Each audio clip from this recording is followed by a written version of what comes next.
culture. Okay. And the clenched fists at the end, that really drove it home. Like a 2-pound weight in a Jenny Craig commercial. Oh my God. Look at it again. It's so cute. It's like he found out the restaurant serves XX Jell-O. Killen Alla tired of streaming to zero let S change that only at STReam promotion link screen promotion bot. Anger stopped being something De Niro played and became something he is. The character ate the actor. The mask became the face.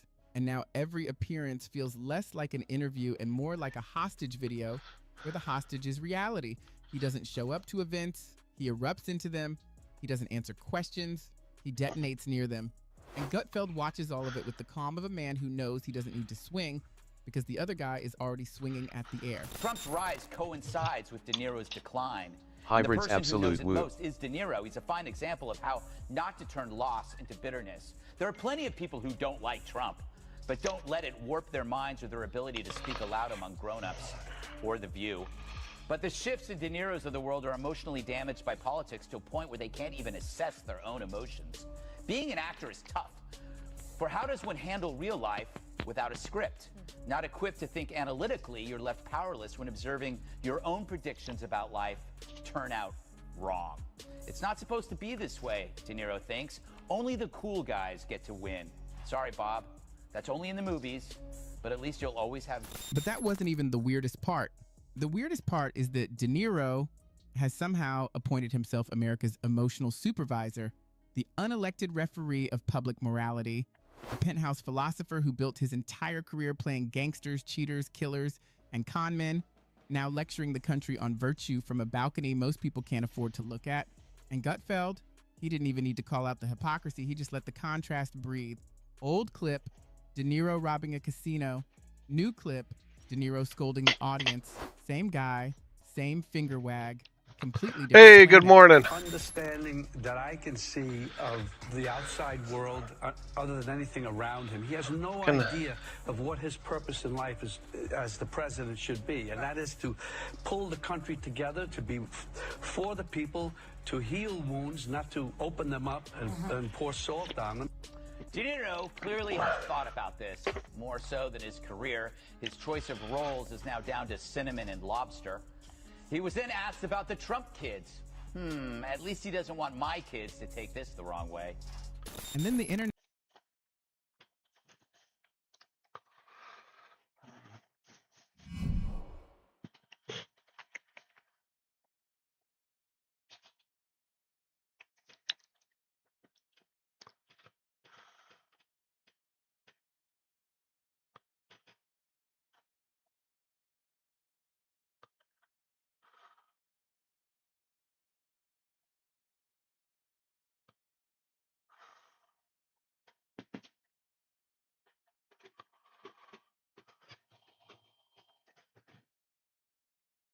Oh, Crazy's got a buddy up and moving around.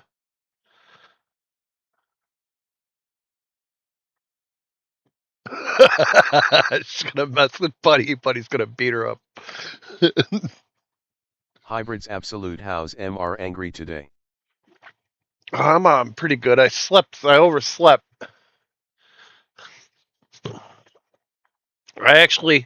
I slept really good. I got up at like 5:30 and I went to the bathroom and I was like, you know what, I could sleep a little more. And I laid back down what felt like only like a half hour.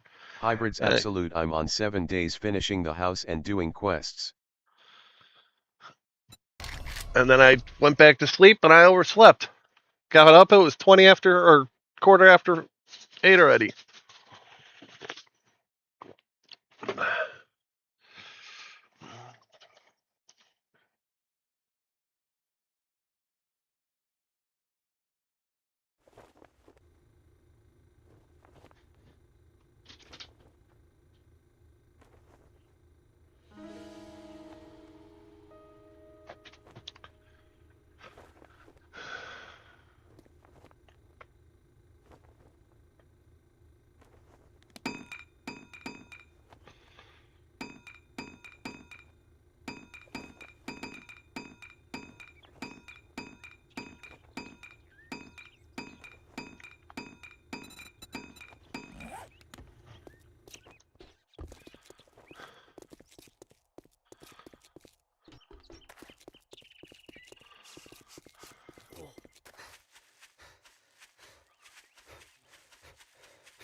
Where's the gunpowder? There it is. Ooh, that ain't good.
God damn it.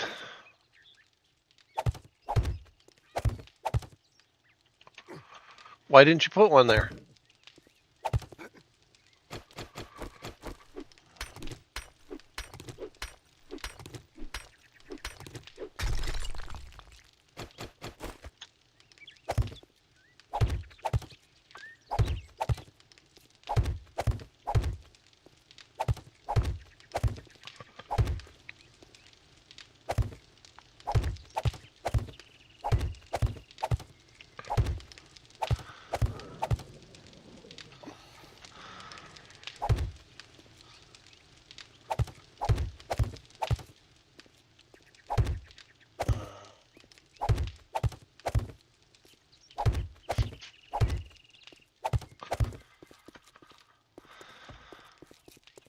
Painkiller for first message. Hello.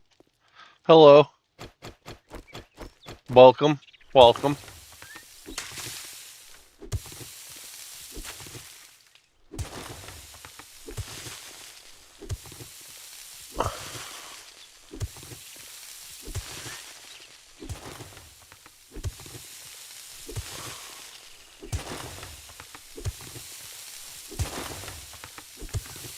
Painkiller 4, are you playing on PC or PS5?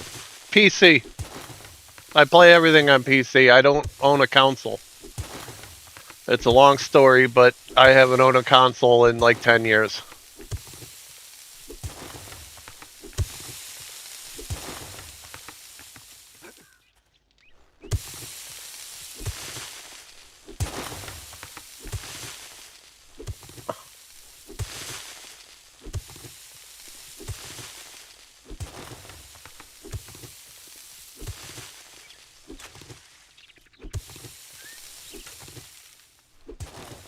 Painkiller 4, damn, because I search a buddy playing this game with me for my stream.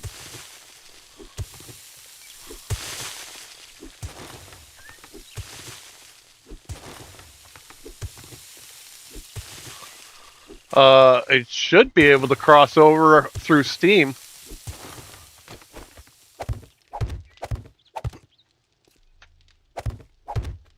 And I've played other games with people on console. Painkiller 4, I own it on PS5.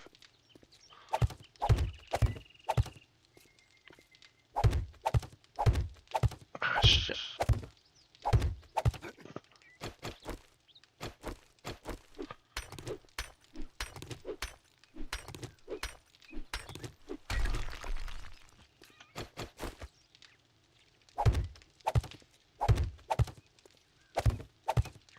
I don't understand why you can't cross over. A console is just basically a cheap computer.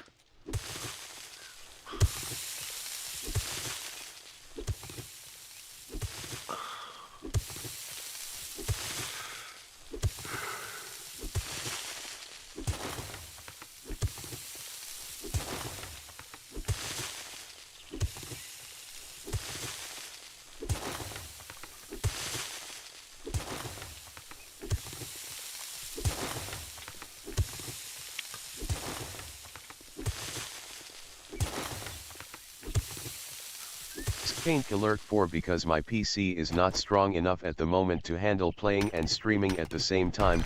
I have to upgrade my PC.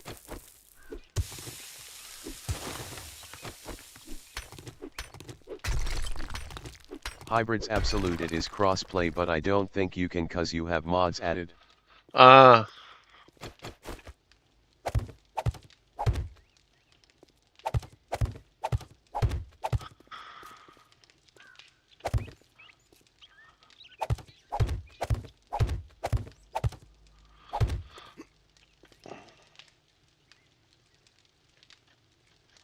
I think that's all I'm... Painkiller 4, can I add mods on PS5? Oh, I don't know. I don't think so. Hybrids Absolute, the talking bot almost sounds like Asmongold.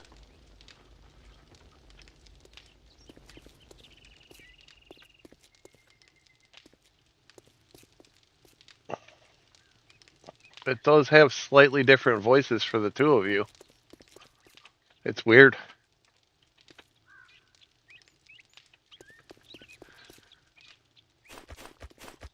It's weird, man. I'm freaking out.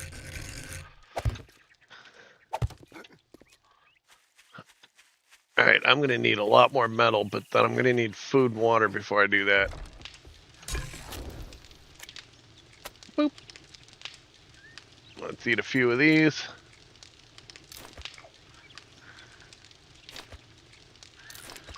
That should get me high enough.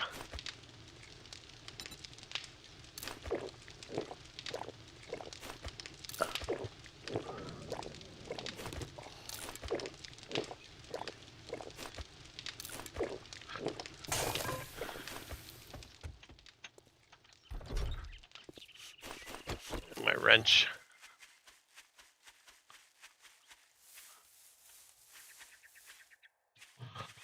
Hey, how you doing, buddy? You coming in?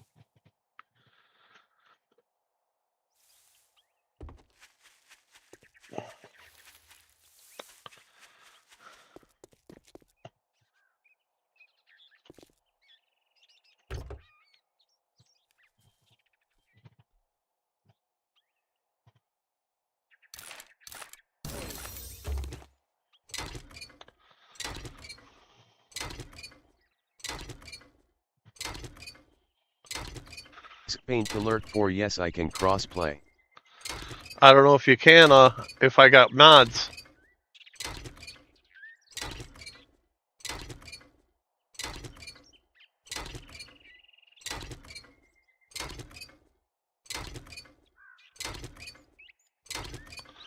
I'm Angry Lugan on Steam. If you go there and send me a friend request, I'll accept it, and you can see if you could try and join my game. Paint alert for if you are okay with it, can we talk on Discord? Yeah, my Discord's down at the bottom.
I'm gonna need a lot more brass.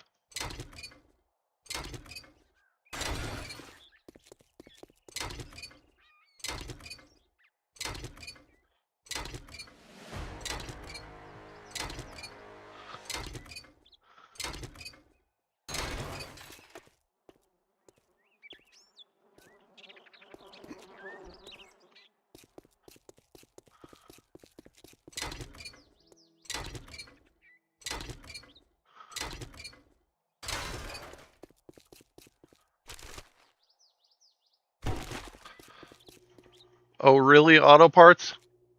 Instead of O'Reilly Auto Parts?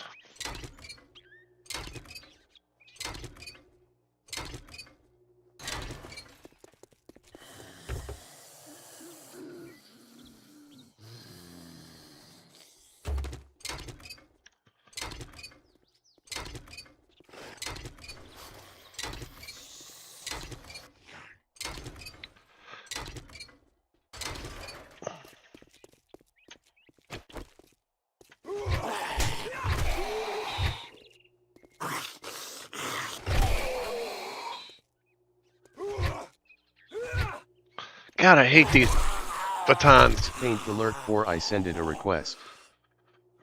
Alright, hang on.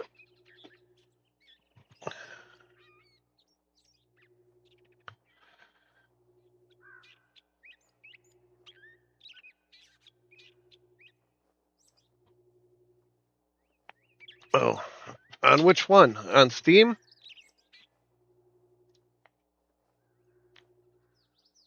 Damn it, that was the wrong one. And how come Steam number comes up on here?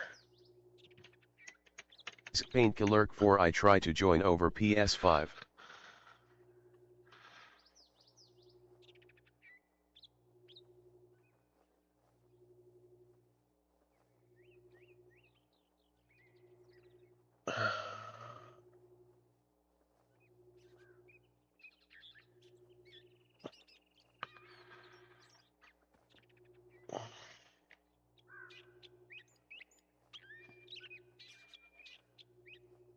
Hang on, I gotta close this thing because I can't see.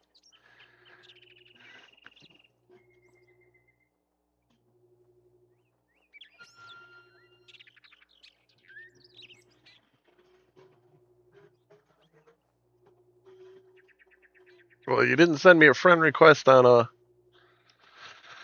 Steam, so it must have been Discord.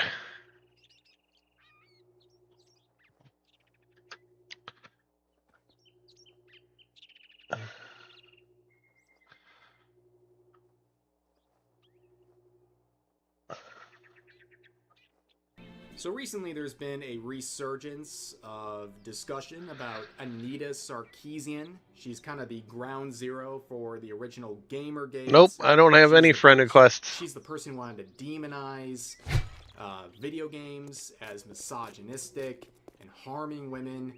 Her grift went so far she even spoke before the UN, but at the end of the day, Anita Sarkeesian speaking before the UN, feminists in the UN. Name a more worthless duo right there. But the Critical Drinker on his second channel has a video about this, so we're going to give it a watch and see what this is all about.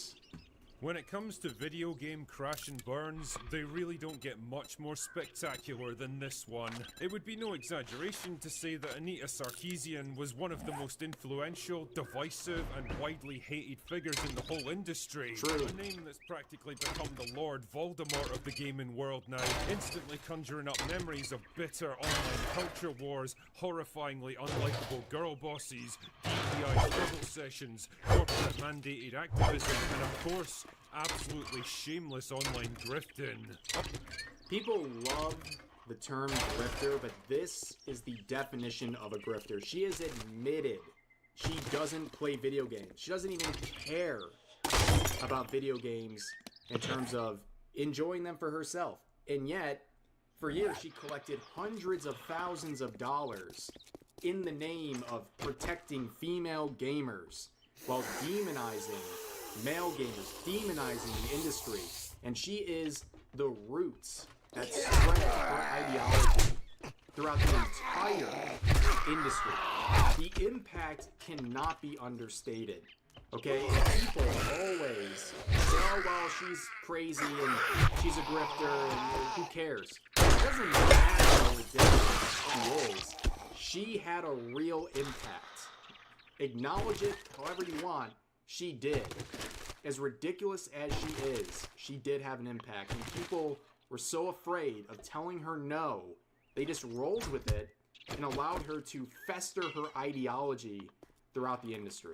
A woman who once spoke in front of the United Nations, who had major studios bending over backwards to accommodate her, the entire legacy media apparatus trying to prop her up, and a river of money all flowing her way. Then, it all kind of fell apart when everyone collectively realized she was completely full of shit, knew practically nothing about the things she presumed to lecture industry pros and lifelong fans about, and her involvement in most major gaming projects was a kind of reverse Midas touch, turning gold into shit and profit into massive losses. Also, she's such a narcissist, by the way, and so just ugh. She married herself. She had a whole ceremony marrying herself. Let that sink in. If you ever feel lonely, just know there's people out there marrying themselves. So join me, your humble critical gamer, as we explore the crash and burn I'm the most humble, of by the way. Anita Sarkeesian.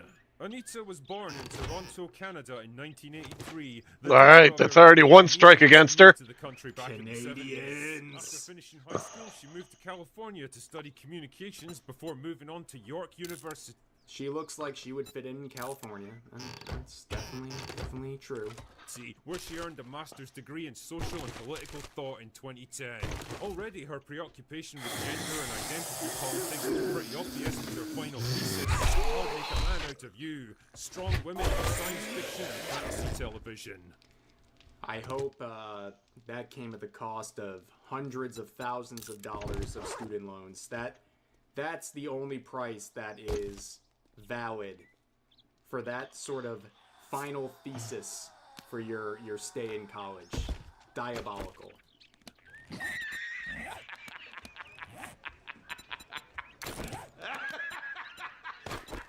While finishing up her degree, she launched the website Feminist Frequency, dedicated to analysing media from a feminist perspective, where she did groundbreaking work like applying the Bechdel test, a widely debunked tool whose own creator admitted that it was done purely for laughs, to the Best Picture nominees in 2012, and breaking down the gender stereotyping in Lego bricks. I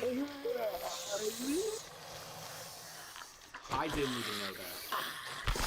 I didn't even know about that. That's crazy. Yep, being serious here. None of this made too much of it, but it did open up a new avenue for media analysis. And that avenue was video games, a rapidly growing industry catering to a largely male audience and making absurd amounts of money in the process. And that clearly was something that needed correcting.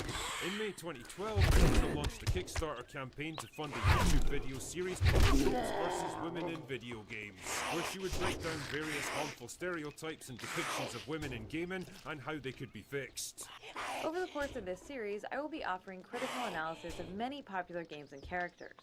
But please keep in mind that it's both possible, and even necessary, to simultaneously enjoy a piece of media while also being critical of its more pernicious aspects. Why exactly do you need funding to create the kind of videos that most content creators can make themselves for nothing? It's Rekt. Yes, guys, like, if you're familiar with the Feminist Frequency, the production budget is this. It's what you're seeing. It's literally just her speaking in front of a screen and popping a few images up there every couple of minutes. But she needed massive funding for that. Should have been red alert for anyone who was interested in bringing any money to her, but, you know, in the name of promoting feminism, I guess. Don't know.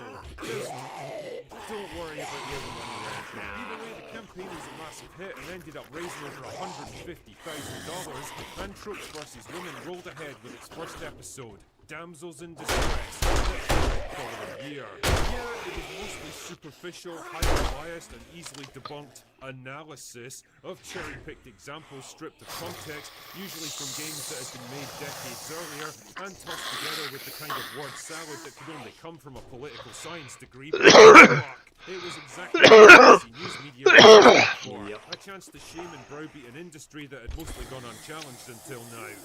The media is always looking for an Anita Sarkeesian, right? They will prop up anyone who finally somewhat fulfills the agenda they're trying to push. I mean, why do you think Piper is like God damn it! leftist media, right? He just fits enough. They don't care if he's a complete disaster of a man. They're like, yeah, that's our guy. He's our champion. Let's put him in every article ever. Let's glaze him up. Let's look stupid. As long as we're promoting someone who lines up with us. And that was Anita Sarkeesian back in around 2014. New York Times even called it essential viewing for anyone interested in video games. And one of their journalists even tried to call out Nintendo's Shigeru Miyamoto about the damsels in distress trope in the Mario games. His response? I haven't given it a I forgot to turn my chat back on. Sorry about that. Fucking based. Not everyone was riding the Feminist Frequency bandwagon though. As it turned out, Anita and her series had blundered right into the middle of the biggest online culture war of all time. Gamergate. Now, there's already like a million videos Hang on. explaining this topic. Ah, damn it! I ever could. The short version is that people began to notice that certain indie game developers were getting a suspicious amount of positive coverage from mainstream gaming outlets, which led to accusations of corruption, bias, and even sexual favors in games journalism, and It blew up in their face. Entirely. eventually exploded into an all-out backlash against the creep of identity politics and feminism in gaming. And this was hardcore, man. Doxing, threats, harassment campaigns, mass flagging, Bullshit, that review bombing, amount of even fucking criminal hits this thing's gotta charges take. were kicking off, and pretty soon, the tropes versus women series became another target, along with Julianne its 789 creator. hey. Now, it goes without Hey. saying that I do not endorse Julianne this kind of 789 shit how in the is it slightest. going? Criticizing It's a going person's alright. ideas is fine, but actually threatening harm on them in the real world I'm gonna is try to something find, where is it? very There it is. different. It's very simple, too. You don't have to resort to unhinged threats and things like that when you're dealing with the Anita Sarkeesians of the world. Just use their words and use your words in a normal way to combat them. Nothing looks more Alright, let me toke. damaging than what they're actually saying themselves. Just go after that. You don't have to go the extra level because people like Anita Sarkeesian love to play the victim. And yes, that is also a good point. A lot of the threats were faked, right? As we'll see, Julianne 789 I'm good to sure know that. some of the threats directed were self-produced and they got caught in 4K. Either way, though, Anita was able to spin all of this to her advantage with sympathetic news coverage and even an appearance at the UN to speak about online harassment. Now, if you were a Julianne tinfoil hat 789 enthusiast, you might BTW even who is suggest Paint that she Alert supported 4. this kind of online controversy and baited people A new into viewer. endorsing her to prove her own Another point and streamer. portray herself as a brave victim. Wants to collab. She could so-call it sweet sympathy and that's just crazy talk. Crazy. Before you could say gassed up mid, though, Anita and her trope series was the toast of the town in media circles.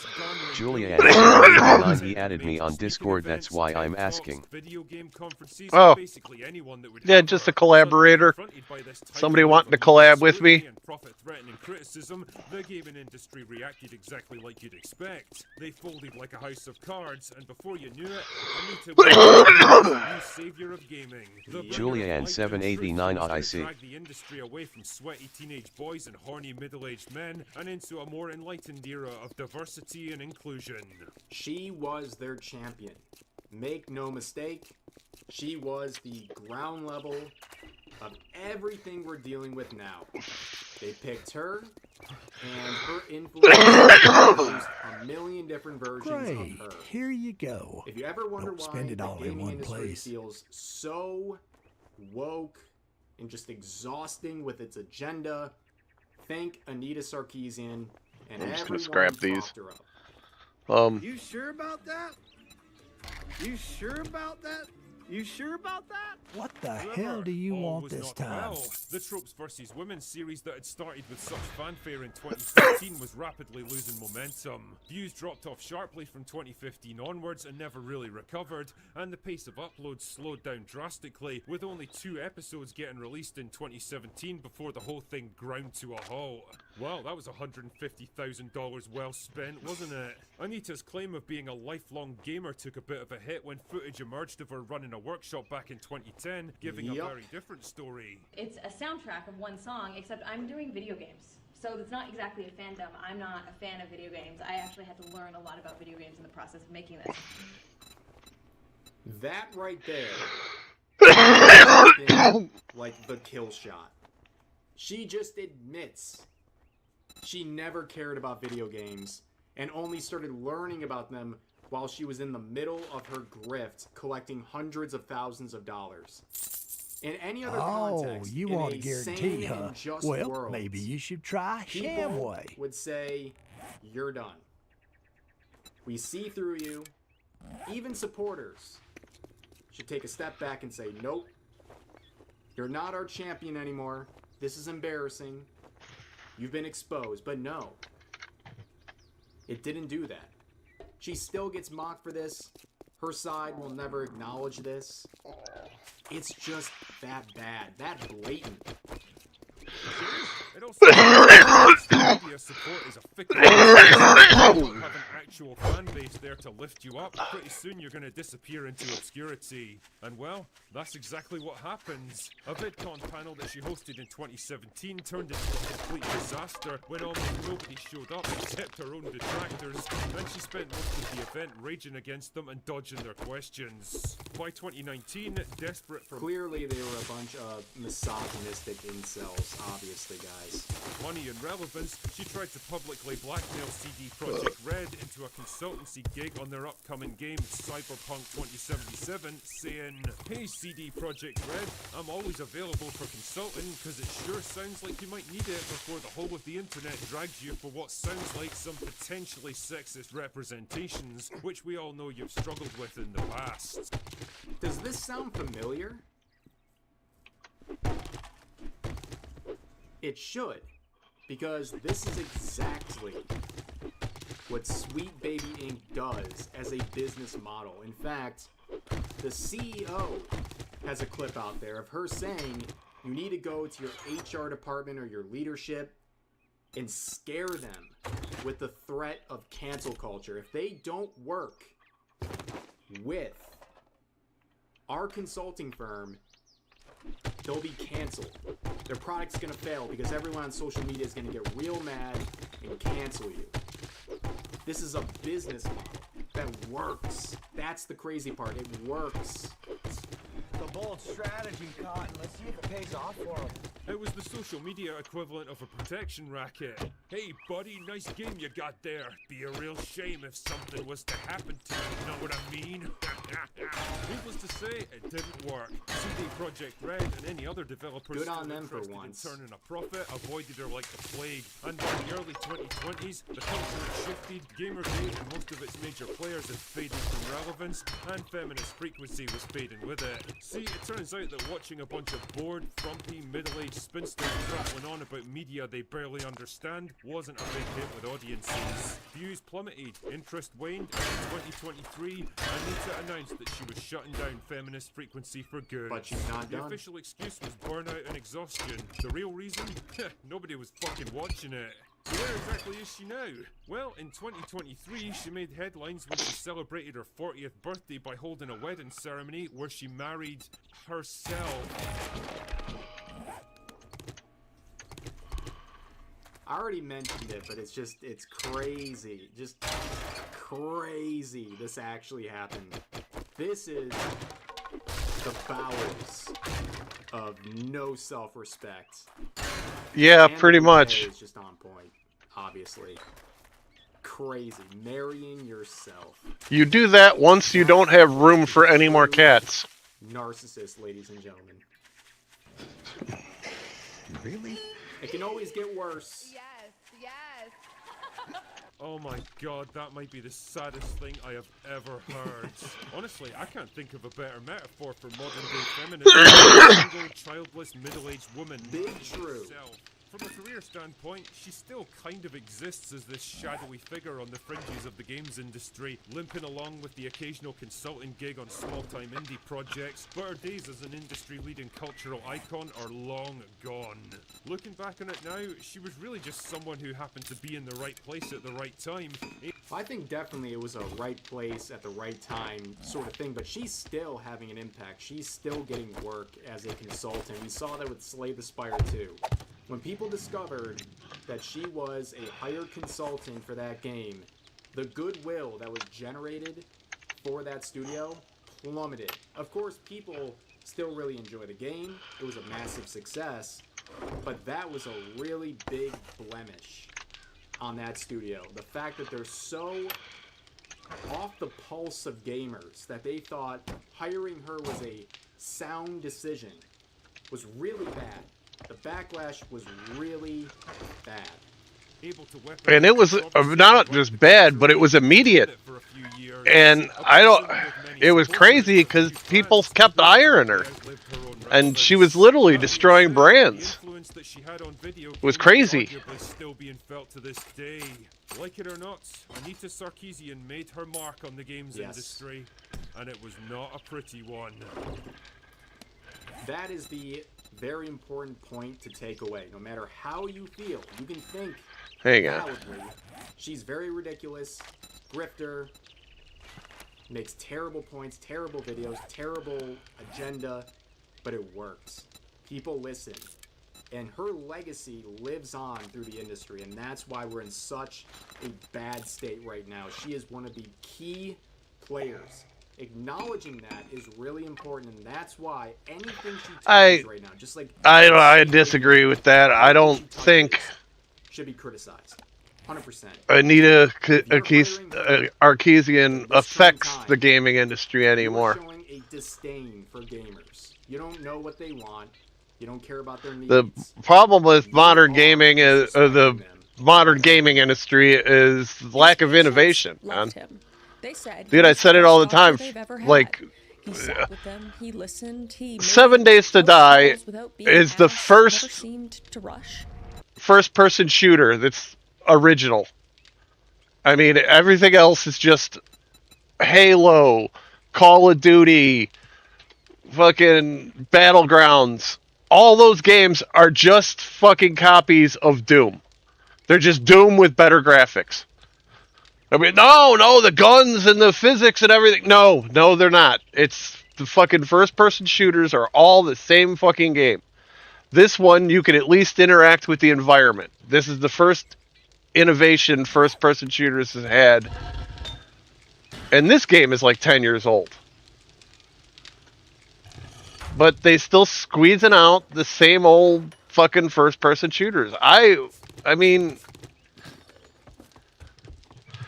I think, what's the other one? The big other, Fortnite.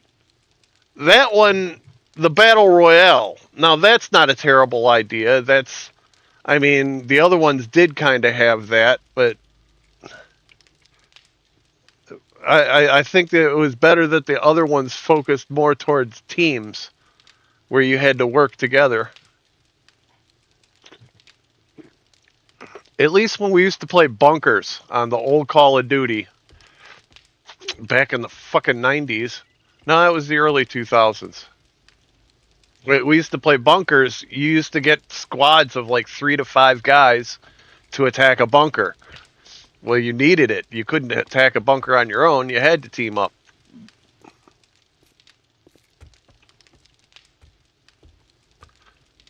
But the whole fucking...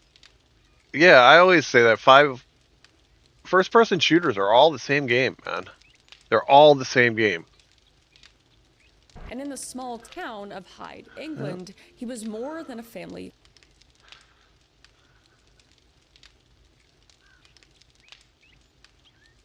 I didn't... That must have played while I was sleeping. I want to hear this. Understandably why they want to. You might have heard of him. Mehdi Hassan is the quintessential person to discuss in the greater, broader migration Islamist leftoid. Oh, fuck, I don't have any honey? As you can see, he calls himself a British-American journalist. He is a Muslim from India. And his pinned tweet is a tribute to his dad, yada yada, proud Indian and British citizen. All right, like no, British Indian immigrant and British citizen. He literally will use his dad's death as propaganda to force more migration.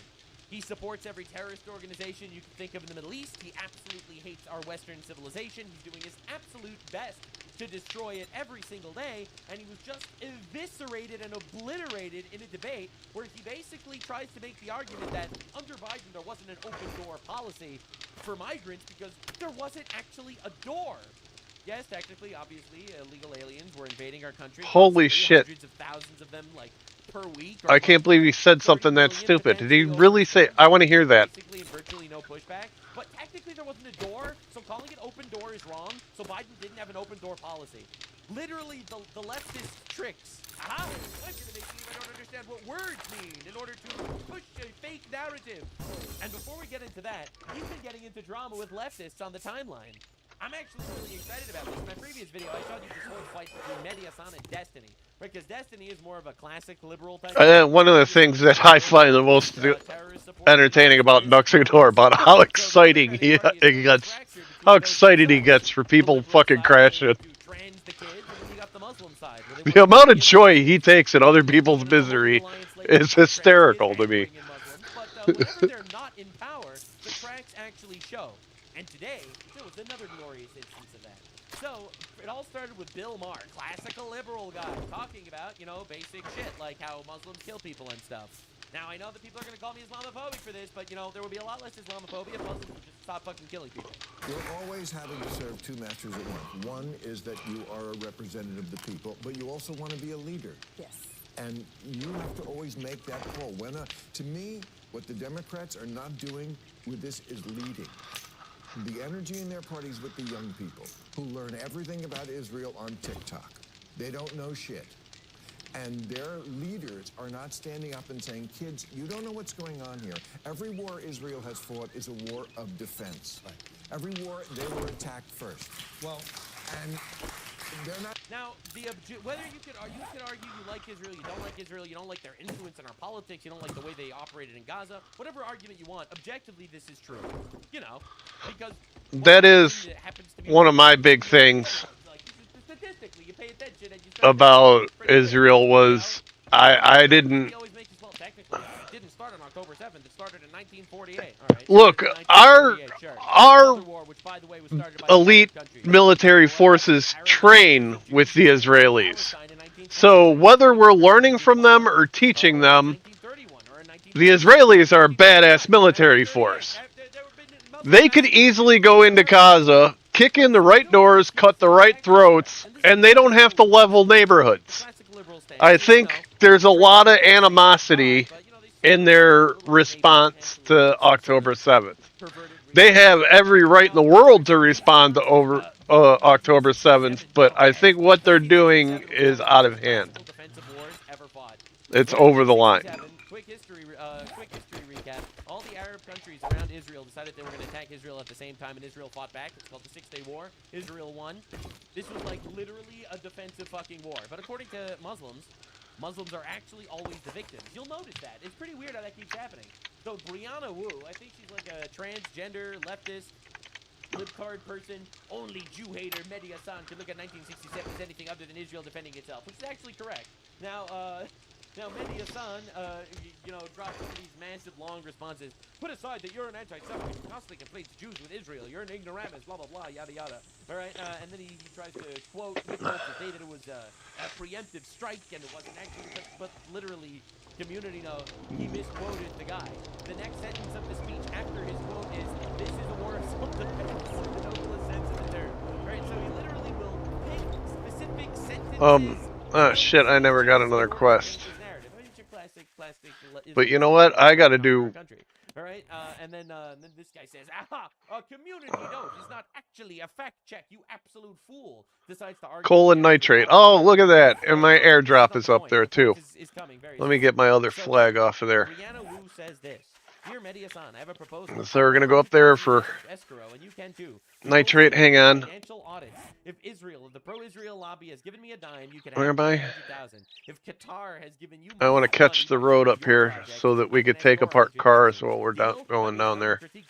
Because I still need iron and brass. Take foreign influence very, very seriously. I liked you before October 7th. All right, whatever. I don't care about their little petty squabbles. Anyone that ever liked Mehdi Hassan is retarded. He's an Islamist communist that's in our country, trying to overthrow it from within. He's made multiple statements saying that, non-Muslims are like animals and we need Sharia law around the world. Like, he's had old quotes like that. Yeah, no, this guy he's fucking evil. He wants to destroy our civilization. Now, here's the crazy part. Like, this is amazing. It's retard on retard violence. The transgenders and Muslims are eating each other. Who could have possibly predicted this? The queers for Palestine were not meant to be. Right, so Brianna Wu then says, I somehow think he's not going to respond to the tweet. And he does respond. Holy ratio, Batman. 15 likes to 600. Oh, that's crazy. This guy's 2 million followers. 15 likes. All right, get a load of this. This is wild. Why would I not respond? I literally do a show for Al Jazeera English, which is funded by the Qatari government. Public knowledge. I've been at it for a decade. Holy fucking shit. So, honestly, diabolical. And Mehdi Hassan surprisingly disappears. Why are we allowing Qatari-funded, quote-unquote, journalists to literally even be in our country? Their civilization does not align with ours. Literally moved to Qatar. So are we that surprised that this dude is constantly talking about how America bad, the West is bad, Christianity is evil and racist, and sowing discourse and supporting Islamic terrorism? My guy, Hamas leadership literally lived in Qatar in royal mansions after Hamas committed unbelievable amounts of terrorist attacks and atrocities. All right, and that same Qatar that houses terrorists, designated terrorists by the American government, is funding this dumb fuck to be in our country to propagandize us. And we are just way too nice to actually denaturalize and deport this motherfucker. There's a reason why people are tired of this. All right, Restore Britain is a brand new party in England, and it's already the 4th biggest political party in the entire country because they want to get these fuckers out of their country. So he is in our country, however, so we have to deal with him for some reason. So he just got into a debate and apparently got slaughtered. I didn't watch the debate, I just heard the Clips Notes. But this dude really tries to argue the point that, oh, it's not actually an open door policy. There was no technical door that was open. Holy fuck. Our hands are tied by our own kindness. And I mean that kindness is inviting foreign terrorist supporters into our country to propagandize us and how we should actually become the next gigantic Islamic caliphate. Simple rule for immigration. We should not be bringing people into our country that thinks the Crusades are still going on. We should be bringing people into our country who are thinking about restarting them, though. Because this shit's fucking insane. Mehdi Hassan recently appeared on Trigonometry and something really interesting happens. He gets caught in a blatant lie. Trigonometry pulled up the statistics. You will see it on screen. Statistics, the arch nemesis to leftists. Leftists hate statistics, you should know. It's you know, honestly heartbreaking shit. Right here. We have to admit that there have been fundamental failings on the left. For instance, the border, having an open border. There's no open border, France. I love it. I love the confidence. I could just assert non-truths and it's okay. All right, and that'll just make believe I don't understand what words mean. Even the left admits there was an open border. But Mehdi Hassan doesn't view that as a failing at all. Mehdi Hassan wants to conquer our country with third world beasts and barbarians. Mehdi Hassan, who literally proactively wants the orcs in the Shire, is going to talk about how actually it's totally cool that orcs are coming into the Shire. Right? Once you actually understand his ideology, motivations, and goals, it actually makes it really clear. He's not your classical liberal, and no one understands it if they don't actually look into the fundamentals of what's going on here. Right? If you're afraid of being branded as Islamophobic, you're fucked. You can never engage with this in any potential good faith. Where's the open border? This is what a scenario Where's the open border? According to him, it's only an open border if there's absolutely no attempt to secure it. Well, Trump has closed it, but before there was an open border. It wasn't. What's the definition of an open border? Well, you look. Millions of illegals coming in. That doesn't mean it's open. That just means they managed to come in. Again, this is like the classic. You see, I'm just gonna make to assert a non-truth and make believe it's actually true. The border wasn't as secure as you wanted it to be. Open border means I can just walk into America. Nobody. People literally just walk right into America. Yes, correct. That was the issue with Biden. He literally let people just walk into America. We saw video footage marching into America like the fucking orcs marched on Helm's Deep. All right, not exaggerating.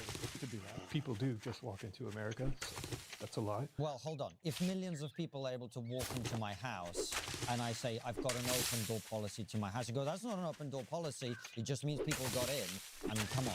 Then it gets bizarre when he Oh, I love this guy. I don't know. I have to watch more trigonometry. argues that it's not a good thing to lock the door. As I walk around the cities of the United States, and we travel here regularly, I'm shocked by the number of homeless people, right? And you could say, well, look, the pushback is, there's people who don't have somewhere to live, so that's why they're coming into your house. No, they're coming into your house because you've left the door open. And that's what was happening under the Democratic Party. So that's not true. So let's look at the numbers. When Biden left office, right, in 2024, there were fewer people coming in than Donald Trump's last year of office. It's literally just a lie. They'll just lie. He just makes up statistics. It's the craziest thing I've ever seen in my life. Usually leftists, they obviously come up with some other shit. Oh my god, bro. Oh my, he just literally lied. I don't even know what to say. It's the first time. That's just a fact. Like, he asserts it. That's just a fact. He asserts it so plainly. Right, go look at the numbers. And this is where the lie.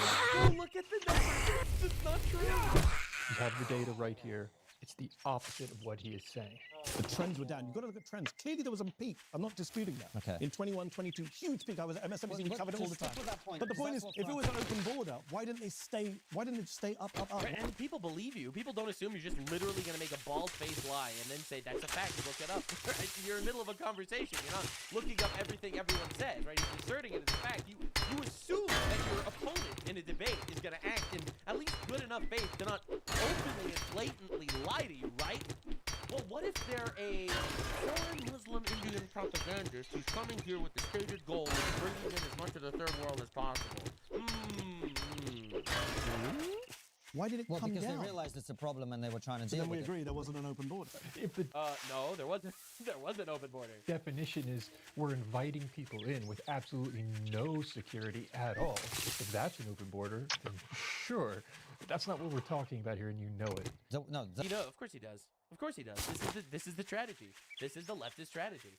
Right? Just make up definitions for words the way you want them to, so therefore you can promote a narrative that isn't real. There was an open border. Okay, for 1 year, they were really bad at border security. Yes, and let's then- concede that. Okay. So just For 1 year, they were bad at border security. Open border for 4 years. Meanwhile, 30 million illegals got in. Right? Just walked in with virtually no security. All right, again, they just 1 year. They were really bad at border security. It's interesting when he describes conservatives as evil geniuses and tries to break down the master plan. All right, You I'm go ready. to people's hearts, right? You get their emotional heartstrings and you pull them. That's what leftists do. Republicans are masters. They appeal to our dark demons. They're like, you need to hate that person. You need to be mad at that person. The migrant, the Mexican, the trans kid, right? This is a religious Muslim. He doesn't believe in trans kids. He doesn't believe in any of this shit. He just said it. This is amazing. It's wild. It's leftists that play on your emotions. It's not the right. All right, you're playing on people's emotions when you say there's only two genders. No, you're not. You're being real. You're living in reality. You tell them you don't want to be by a Pakistani rape gang. All of the emotions are getting manipulated. Are you fucking retarded? The left is playing on emotions when they say you're not allowed to be Islamophobic while they're raping you from behind. The left is like actually arresting people for hate speech in all of Europe that they brought in and raped you. You got the left that's just like a gigantic militant army of domestic terrorist Karens storming and attacking ICE agents because they're doing their legal duty of deporting people because he manipulated them into thinking that they're fighting against fucking Nazi Germany. Like, the left is the emotional manipulation party. The right is like, all right, let's be real here. We need borders, right? And they're like, no, borders are racist. No. Evil genius, it works. Even though we just looked at data and we can clearly identify an objective problem, that has nothing to do with vilifying someone for a narrative purpose to elicit an emotional response like you're in. And I'll just be real here. People all the time. Anyway, but then he contradicts us when he claims that Biden was doing the exact same thing. Joe Biden was not some dove on the border. Biden and Harris put together the most draconian border security legislation, which I'm on the left. I was criticizing Biden and Harris for being... Biden, they didn't have the border open enough. I was criticizing Biden. They only let in 30 million illegals. I want at least 60 million illegals. I can't believe it. They didn't even open a secret underwater tunnels straight to Pakistan to inject us with infinite rape gangs. I can't believe they didn't go the extra step. Halt on certain things, for example, child separation, for example, putting children, all this stuff. They borrowed a lot of Trump policies. For the first year of their administration, they kept the same rules Trump used under the pandemic to just kick people out. No, I'm being very serious. If you want to use your house analogy... Yeah, that's Biden. Biden, known for his draconian border laws. If you opened your house door and said... I love how, he's using words and terms and anecdotes to describe what didn't fucking happen in reality. We all know that because we have fucking eyeballs that proves us that he's wrong. That's the greatest part. The greatest part is we all know he's lying because we have eyes, all right? But he's still going to confidently lie and tack on little anecdotes to be like, well, technically he was... Biden was super strict in this regard. The regard didn't affect shit because we still got 30 million illegal aliens entering our country. Everyone come in, no, I'm not going to stop you, then fine, that is an open door policy. If people come into your house in the window in the middle of the night while you're calling the police... Then you left open. Did they leave open? Well, clearly, because the moment Donald Trump was elected, he closed them. How did Trump stop it immediately if it's not the fault of Biden? Completely, which is ridiculous. You heard it right there. It's ridiculous to close your window and not let the hobo sleep on your couch. Trump is such a fascist. He's not even letting people break into your country. According to Mehdi, we are not supposed to close the window. Of course not. But then he's arguing because he wants to bring in infinite Muslims. Sorry. Is that the quiet part out loud? that the window wasn't. I can't believe you're being Islamophobic by stating the literal obvious reaction any human would normally have with what this guy is fucking saying. Right? The only reason why this dude would be preaching this way is if that's what he actually wants. Right? He constantly talks about how immigration's not an issue in England, it's not an issue in America, Trump is a fascist, Biden is strict on the border. The only possible explanation is he wants to bring in infinite Muslims into the country. It's the only explanation. And the funny thing is, he would deny it if you said that. He would call you Islamophobic for noticing. Left open as he's arguing that we shouldn't shut the window. The fact that people at one point were not able to come in, and then they were, is evidence of a shift in policy. Is that a fair claim? I don't know much policy because the Biden administration did copy a lot of Trump policies. You can't even concede that there was a shift. So what changed? What changed that when Biden was in office, 30 million illegals came in, and when Trump was in office, 0 illegals came in? Could you explain to me what changed there? Policy, which is reflected by the answer is obvious. It's because Biden opened the border and infinite illegal aliens were able to come in so they could try to steal elections. That's pretty obvious, actually. Data. So, Francis, remember how we started this conversation? Francis, actually, I think you guys were agreeing a lot, but he said the left had failings, right? And one of those failings was the failure to enforce the border. And you've just conceded that in your telling it's 1 year. I would argue it's a longer thing. Fine. He doesn't sound to me like someone who's interested in actually getting to the truth. It's just a game. Here's something. Some would argue that it's not just a game, it's taqiyya. It's Sharia-sanctioned lying and propagandizing. Oh, but you're a racist if you quote the Quran to Muslims. You should know that. My sense is... When they say that Jews and Christians are the lowest of creatures, they're holy. When you mention to them that it says in the Quran that Jews and Christians are the lowest of creatures, that makes you Islamophobic, yeah. There was a cultural view that immigration good, illegal immigration isn't illegal immigration, it's all asylum seeking. There's nobody who's trying to get in illegally. Everyone's trying to just find their way to a better life. And Mehdi makes it clear, look, I wish that Democrats were leaving the window fully open, but that would contradict his argument that Democrats are actually securing the border. I wish changes in government. This is what's amusing me. Listening to you guys. I wish these people existed in power. They don't. Joe Biden wasn't that person. Hillary Clinton wasn't that person. Tony Blair. He wishes there was an open border policy, but Biden was too racist against the infinite third worlders that want to come in. He only let in 30 million. And this is the Qatar-funded fucking retard in our country propagandizing us on college campuses and shit. And Gordon Brown weren't those people. Keir Starmer is not that person. Keir Starmer and Shabana Mahmood are to the right of David Cameron in many ways. They on this talk issue. like they are. Well, talking's bad because it has effects on the public and on our district. Talking bad. That's right, ladies and gentlemen. Of course. Talking is bad because it has effects on the discourse. So when I wish these people existed that you're telling me. This might be the worst guy. This might be the worst fucking guy in politics commentary in the entire country. They exist, yes. Like Hassan Piker, like he'll support terrorism and shit. Like he doesn't shift around definitions. He's like, yeah, he's 10 toes down. He supports the Houthis. Yeah, he doesn't care if rapes happen on October 7th. Yeah, Hezbollah is pretty awesome, according to Hassan Piker. I think that's grounds for Hassan Piker to be jailed or deported, don't get me wrong. But this guy just minces words, right? You'll ask him if he condemns Hamas, because Hamas is a terror organization, or he'll just literally say, is it a resistance group, political movement fighting for the freedom of innocent people? I condemn America, actually. We gotta get these fuckers out of our country. There are people on the left who I know and I'm part of who did take them. I'm just saying, anyone that runs for president in 2028 and he wants to deport every single guy named Hassan, I'd vote for this. Sorry, that was Islamophobic. I'm sorry. I apologize sincerely to my audience of people that probably don't care at this point. Literally, we don't have to do this to ourselves. We don't have to invite people into our country that fucking hate us so much they're trying to destroy our country. And for some reason, we keep doing it, and then they have infinite protections. We bring them in, we give them the protections, then that's it. We're stuck with these motherfuckers now forever. They're literally openly supporting terrorist organizations, but oopsie poopsie, nothing you can do about it. They have a piece of paper. Much more open border stance, who did say, actually, a lot of these people are asylum seekers and you shouldn't demonize them all. This isn't about demonizing them all. It's not about demonizing individuals. It's that it's not our problem if they're looking for a better life. See, this is something I've always said. It's not our responsibility to supply that better life. Third worlders that are trying to come to our country. Our country's fucking better than theirs. Their country fucking sucks. And we all know it, which is why they're trying to come here. It's racist if you say that Somalia is a shithole, but obviously Somalia is a shithole. That's why everyone's trying to leave Somalia. And I'm not even blaming the Somalians on an individual level for coming here. I'm blaming our government for enabling and letting them come here, giving them all the papers that they need to now be fucking stuck here forever, have their 14 billion children, and defraud us to oblivion. I wonder why the average IQ in America is going down. Well, you bring in a million guys with an average IQ of 67, that'll happen.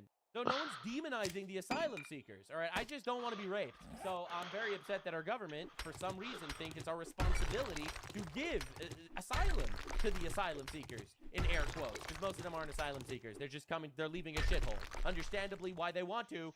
It's not my problem that they're here. Oh, this is about securing the border. It's literally not my problem. I hope you have a wonderful life. It doesn't need to be here. We're not leaving the window open in your metaphor. This guy's fucking evil. This guy wants to destroy I'm our not sure I country. saw that in policy or in government. I wish, maybe I missed it. But I didn't see Joe Biden make the case emotionally for refugees and asylum seekers. Emotionally. I thought the right wing was emotionally manipulating people. During his administration. But I'm just a little confused here, Mehdi, because the point about push factors, I think it's true. More people want to leave countries when there's economic problems, etc. True. And it's not our problem.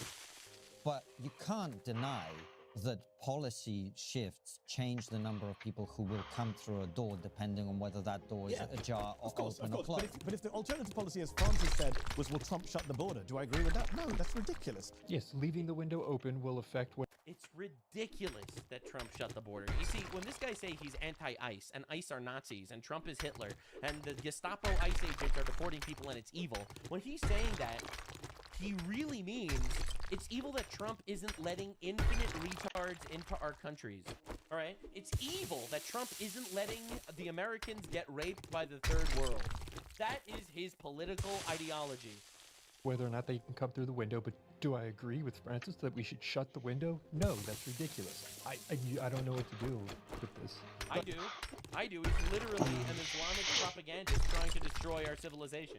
And too many people are afraid to say it. I believe in building a wall. No, we have to allow migration into this country. We need the and you think with a wall you can't allow migration into the country? Do you see how he plays these games? economy, and we have to allow... First of all, Trump never said zero migration from anywhere ever. He's literally only saying all the migration needs to be legal, and it needs to be actual people that would benefit our country instead of people that would become parasites in our country. So this guy thinks you shouldn't enforce the border because some immigrants should be able to immigrate. This isn't stopping all immigration. Look how he conflates shit every single time, because he knows this is propaganda. He knows he exists to destroy our country. He knows he's an agent of Qatar. Asylum seekers in this country because it's the legal thing to do. It's our obligation. No, it is not our obligation to let people come into our country illegally because they're looking for a better life. Under multiple international conventions and US law. International convention is fake and gay. He's blocked all of that. Would you agree that people should have a right to asylum in the US? It gets No. First of all, no. I don't think anyone has a right to anything. I don't think that is my problem if they're coming from a shithole. I'm wishing them a better life. It's literally not my issue. I'm sorry for them. It's not my problem, though. They could improve their shithole. Just respond with a non-answer and then ask an irrelevant question. Unbelievable. Bizarre when we get into the asylum-seeking conversation. What does it mean to seek asylum? Well, you're fleeing persecution or violence. Okay, then what's stopping hundreds of thousands of people in Mexico from fleeing cartels? So that means... Forget Mexico.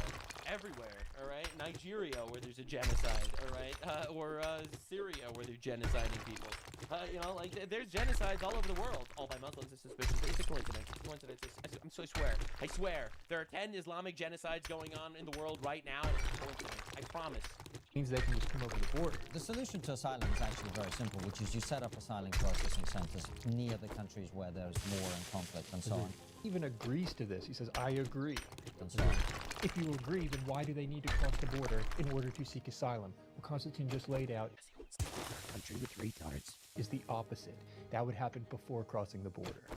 This guy contradicts himself every other sentence. It's almost like he actually has a very, very obvious strategy, and it's to flood our country with the third world.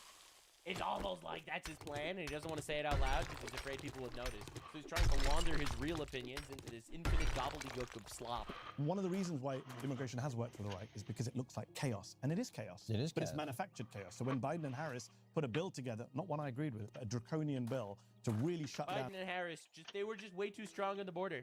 asylum claims and immigration at the border, Republicans voted against it for political reasons. This exposes the fact that Mehdi is just playing a game to win. He's not interested in what is actually happening. I disagree. Of course he's playing a game to win. Of course he's interested in what's happening. He wants our country to get invaded by the third world.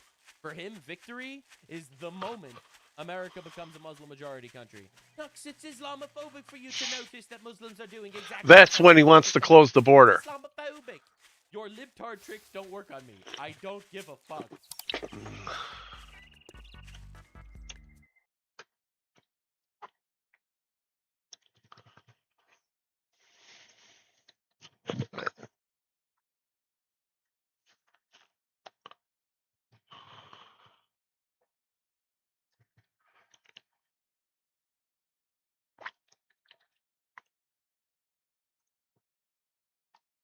Welcome back to a series so colorful, even Eminem subscribed. In today's video, the couple from 90 Day Fiancé has responded to iDubbbz and Anissa after they mocked them for talking about oppression in Iran. The clowns have responded quadruple downing and refusing to apologize for their statements. iDubbbz is crashing out over Asmongold, calling him offensive, out of touch, smelly, and insulated from consequences. Becoming the Diet Hassan, he continues his calls to violence, saying people need to be smacked in the face for their politics. His own chatters confront him for calling everyone Nazis and watering down the term. He is not happy. He's going on a rant about slop tubers, saying they should all show their faces or you won't take them seriously. Shiver me timbers. iDubbbz is beefing with his chat, calling him a fuck. Cinema. Subscribe or you get the iDubbbz lobotomy special. You're kitty-doo-doo-doo cooked. Now let's begin. Right, so the couple from Fiancé has responded to iDubbbz and Anissa after they mocked them for talking about oppression in Iran. People singing and dancing like on the street. Being paid to do propaganda for yeah. Now, quick recap for the newcomers. Last time, iDubbbz privated all of his Twitch VODs and deleted all his content because he didn't want to be clipped for being stupid. VODs will be available, but only to subscribers. He also challenged Asmongold to a boxing match and a debate. Will you ever have a debate with Asmongold? Oh yeah, absolutely, dude. But only if we can do a physical fight afterward or before. And then he tripled down on his take about Iran, while Anissa was calling commentary channels anonymous ugly trolls. And disgusting, fucking ugly shit. That too. Right, so the couple posted this, and they've taken a screenshot of iDubbbz and Anissa's reaction and put the clown emoji over them. Flashback to when so many of you mocked my husband and called him a liar. Most of these people who hadn't lived there in years or ever telling him his reality wasn't real. I remember him reading it, hearing it, seeing it, but he kept quiet, but I took note. My husband has always spoken to me with respect about the heart of Iran, while also being vocal about the injustice there. That's what he actually wanted you to see, but unfortunately many didn't. Still, you said, it's not like that. People live freely. You're lying. Can you hear them now? The chanting, the screaming, the deaths? This is the reality that you mocked. Many of you owe him an apology, but that's not what we need right now. Take 5 seconds to share something about Iran. And if you call yourself a friend while turning away from what's happening in Iran, you are not a friend of mine. So directly calling them out, Ethan responds, Stevie from 90 Day Fiancé, the wife of the Iranian man that they ignorantly mocked, is calling out fools like Ian and Anissa directly. Incredible. They deserve it. Ian and his dumb as rock's wife can't shut the frick up about subjects they know nothing about. Knowing these two idiots, they will double down again because of Daddy Hassan. And you are completely right, because fast forward to today and they have doubled down. Actually, quadruple down. Ian and Anissa respond to Stevie, they dodge accountability and don't apologize. Shocking, I know. Tiffy Wing says, do you know the wife of the Iranian man responded to you and Anissa? she didn't respond to me and Anissa specifically. She was putting out a statement to people who were being rude or judgmental to her and her husband. So, yeah. Which I don't apologize for. No. Being judgmental. Hell no. I can feel the freedom. You signed up for my show. Yeah, that's how it goes. If you think we're fucking mean, Yeah. do not go to the 90 Day Fiancé Reddit. Do not go there. Okay?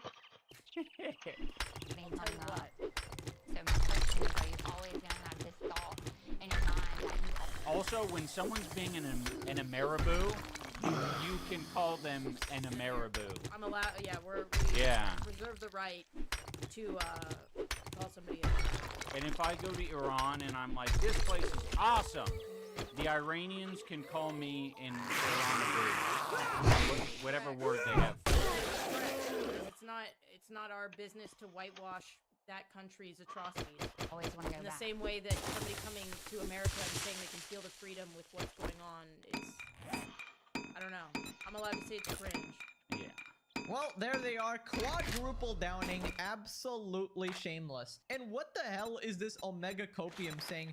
Oh, they're not responding to me specifically. I mean, first off, iDubbbz, you lobotomite moron. They literally have a screenshot from your stream.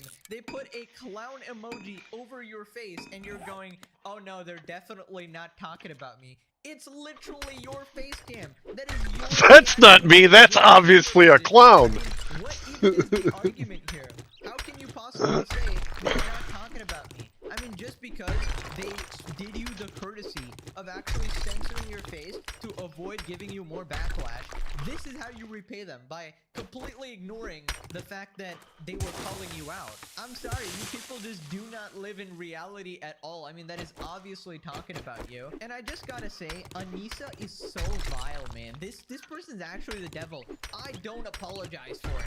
I mean, what horrible people, dude. These are the supposed woke, hyper lefty, radical, empathetic people, by the way. These people who turned on Ethan because they didn't have empathy for the terrorists, right? That's the people you should have empathy for, right? These are the kinds of people who are out there scolding you for not having compassion. These are the people crying about oppression, and when oppression is in their face and somebody's telling them this is happening, they go, nope, you're making it up. You're probably lying. You're probably doing US propaganda, bro. Also, just the unlimited amount of excuses. Oh, what? The 90 Day Fiancé subreddit is mean. Therefore, you can also be mean. Therefore, you can be equally vile. So you're essentially admitting that you're worse than a Redditor. You're worse than like an anonymous troll that you're going to be making fun of later in this video.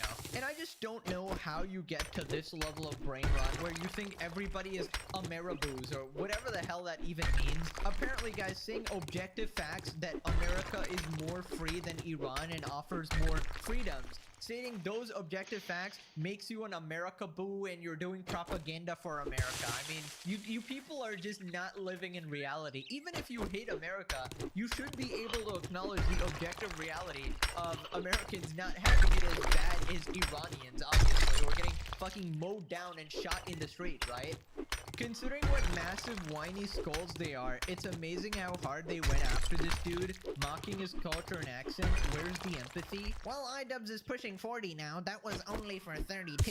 What happens when your hardest day is waking up and not knowing what you're going to be angry about, lol? That's them in a nutshell. They're also probably doing it because it's the only way they know that they'll even stay remotely relevant. Well, I think it's just another affliction of political brain rot, right? This is what happens when you've been watching Hassan Piker for years and years and years, and essentially your brain turns into mush. You have fallen below the 0 IQ threshold, and now you're just fucking spouting negative nonsense. She literally used a screenshot of Ian's stream. It's a bold-faced lie that's incredibly dishonest. Bro, this is what Hassan orbiters do. They deny reality in front of their face. I don't even know how you can have fans when you blatantly lie to that extent. I mean, the thing is, they just don't pull up the post. That way, the people who are watching the stream will automatically assume, okay, my streamer is telling me the truth. The person I follow is telling me the truth. Whereas if you notice, when I talk about anything, I show you exactly what's happening so you know I'm not bullshitting, right? Okay, Hassanaboo, suck you boo, cuckaboo. That's succubus and cock. F you two. That's a good one. These people are absolutely ghoulish, very deeply troubled and insecure. They'll continue to crash and burn forever. Well, I feel like there's only a certain amount you can crash and burn. Someone like Hassan with like this established cult, he can continue crashing and burning for years and years. Idubs and Anissa, I mean, bro, they're barely pulling 100 viewers. I mean, how far below can you go? At that point, you'll be streaming to 0 viewers, you know? Moving on to the Asmongold crash out. So last time, you know, he was talking about boxing him and debating him and how he could totally own him or whatever, right? Well, this time it got even worse. He's talking about the situation in Minneapolis, but politics aside, his hypocrisy is insane. And then I see people like fucking Asmongold saying, "Rip Bozo." I can actually imagine if you love deep throating the boot, which a lot of these fucking losers do, they're like, yeah, I don't care about like my fellow man. I'm much closer to this woman who was run over or who was shot at, but I'm gonna constantly deep throat the boot. They don't just make the argument for more fascism, more authoritarianism, and die on What that. fascism? They'll also say things like "rip bozo," like "haha, it's a meme. I'm using meme language. It's just a little bit of funny now. Haha, rip bozo." It's like, dude, go away forever. Yeah, and fuck around and find out shit. Right, so he would actually have an argument if he wasn't such a massive hypocrite, right? Because literally the last time we talked about you, you were out there just making Charlie Kirk jokes, right? Saying it's perfectly fine to make fun of his death and assassination because, oh, he was a bad person, he was apparently a fascist Nazi, oh, he didn't believe in empathy, which is again something you just completely made up and misinterpreted, going off of random clips on the internet that aren't even accurate at all. So it obviously goes both ways, right? If you think that saying "rip bozo" is bad and offensive, I actually think that that's a valid take to have. I think you're allowed to have that take, and I think it's a little bit crass, okay? As Jellywig would say, that's crass. That's crass. Personally, I don't really think it helps to be so flippant about it, regardless of what you believe, you know, saying stuff like "rip bozo." It just comes off cruel and stuff. But again, people like Idubs criticizing this, it falls completely flat because they only apply standards one way. Their issue is not even with these words, because they would have no problem if you said that to Charlie Kirk, for example, "rip bozo," right? And it really is like when Hassan does the same thing, right? He says, "Oh, I can't believe you don't care about these innocent lives," right? And you would think that he has a point until you realize that this guy routinely praises terrorists who rape and murder civilians, and he advocates violence himself. So at that point, you cannot reconcile those two beliefs, and then you realize he's absolutely just scripting. He's absolutely just promoting his own agenda, trying to do propaganda. It's basically selective enforcement and complete political brain rot, right? So to pretend that Idubs is actually caring about the protesters or anything like that is completely not true at all. It is all because of his brain rot politics. He's okay with violence on one side, as he was advocating violence just last episode, but not on the other side, which I just find hypocritical. So then he says the only reason Asmongold and people like him say this sort of stuff is because they don't have to bear the consequences of what they advocate for. And once again, a prime case of projection. They think they're part of the club and they think they're safe from it. A lot of them are safe from it because they don't leave their homes. So they are literally safe from it. They're completely insulated from the effects of these things. So they are safe from it. It's just one of these things where they don't have to care. And that's the difficult thing to do, right? Like, I'm a lot safer than Americans right now, my fellow Americans. I'm in Canada, but it's like, it's still important because it just keeps going. It's like, now that Venezuela is invaded, now that they're talking about Greenland, now that I think announced recently that they're planning on doing strikes in Mexico. It's like you. What the fuck is he talking? He's just like making shit up. All the way up until you're like, oh shit, this isn't fair. Not me. Not my mom. Wait, what? Okay, I don't know where Asmon's mom or whatever came up there. That's an interesting thing to bring up. But, you know, speaking of being insulated from consequences, Idub, you absolute blundering lobotomite moron. You were literally making fun of oppression in Iran while being insulated from the consequences. You were being racist to an Iranian and speaking about things you have no idea about while being completely separate from the consequences because you live in the West, right? So when you say stuff like, oh, Asmongold doesn't have to bear the consequences of the thing he's advocating for, right? That is literally you, dude. You are literally the person you were talking about. Not to mention, you just admitted you are speaking from Canada. So again, you don't face the consequences at all. I mean, at least I can routinely admit that I'm completely outside America, and all of the consequences that happen there do not affect me at all. Now, I do think partly that the Hassan Piker brain rot has trickle effects on the rest of the world, considering some people I personally know were actually affected with the Hassan Piker brain rot, right? For a little bit, at least. Thankfully, they have been cured. Don't worry, guys. Situation has been handled. They are absolutely based Hassan haters now. But it is actually scary, the fact that his influence reached so far as to even, you know, affect me in my personal life, kind of, right? No, well, it didn't really affect me that much, but, you know, it was like, damn, people close to me actually, you know, were influenced by this guy, right? And that's why I take pride in creating the legendary series, right? And we are actually curing humanity from the virus that is Hassan and the Orbiter, right? And it's and I feel like it's personally helping me as well, because people that I encounter in the future are less likely to be Hassan Piker brain rotted. The fact of the matter is, America does influence culture worldwide, but I will still always make that separation that I'm usually just here to make fun of stupid people. That's what I always say that my channel is about, right? And that's why I always try to keep an arm's distance from politics. Anytime a political topic is brought up, I try to stay as far away from it as possible while covering the material, right? And it's just fun for me. I enjoy clowning on these people, right? And for people like, you know, Asmongold and Hassan, it might be a little more personal, right? And they might be a bit more biased, I'd say. But yeah, I just found it insane. Idub's acting like, oh yeah, these situations totally personally affect me. Like, buddy, you're in Canada. So then he starts talking about selective standards due to politics. Like, you're essentially like good to mow people down if you're fearing for your life, kind of thing. And it's like, I mean, obviously this didn't take place in Florida, but I do think it is sort of telling of how they think, because it's strictly partisan, right? It's just like whatever, like, depending on who you're mowing down with your vehicle, it's actually okay. Or if you're on the other side, it's okay for you to shoot the person in the car. It can go both ways. But the thing that matters the most is if they are politically aligned with you or not. I mean, wow. This is a complete one-to-one Diddy Piker cosplay. You might even take his title as the Projector VMAX 9000.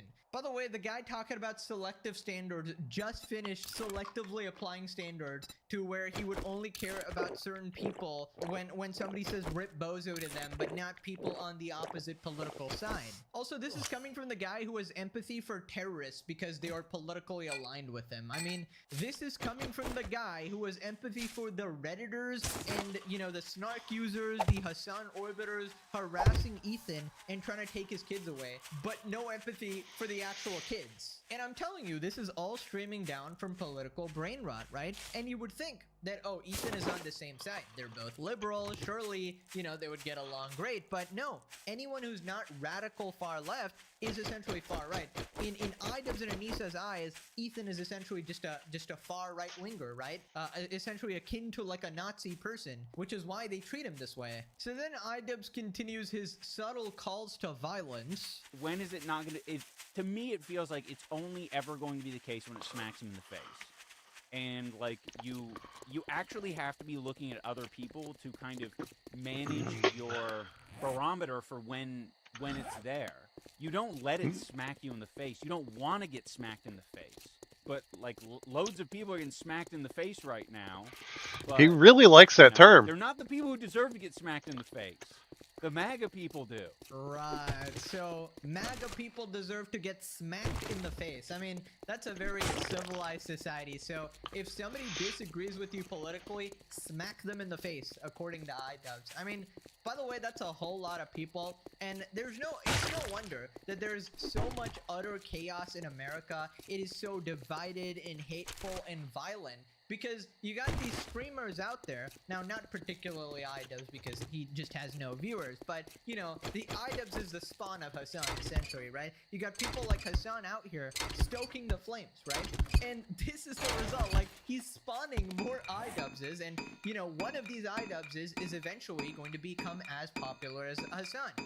Obviously not this iDubbbz, this one's like a failure, right? Just a complete failed project essentially, but I'm sure a bunch of his viewers will take up his arms and essentially try to emulate him and become the new Hassan. And essentially look at what these people do, right? Instead of trying to bring people together, instead of trying to actually bridge the gap that is happening, they instantly resort to violence. They're like, oh, these people deserve to get slapped in the face for disagreeing with you politically, right? And they don't understand how many people you're actually talking about. At that point, like, you can't really get along in society if you want to enact violence on like half the country or whatever, right?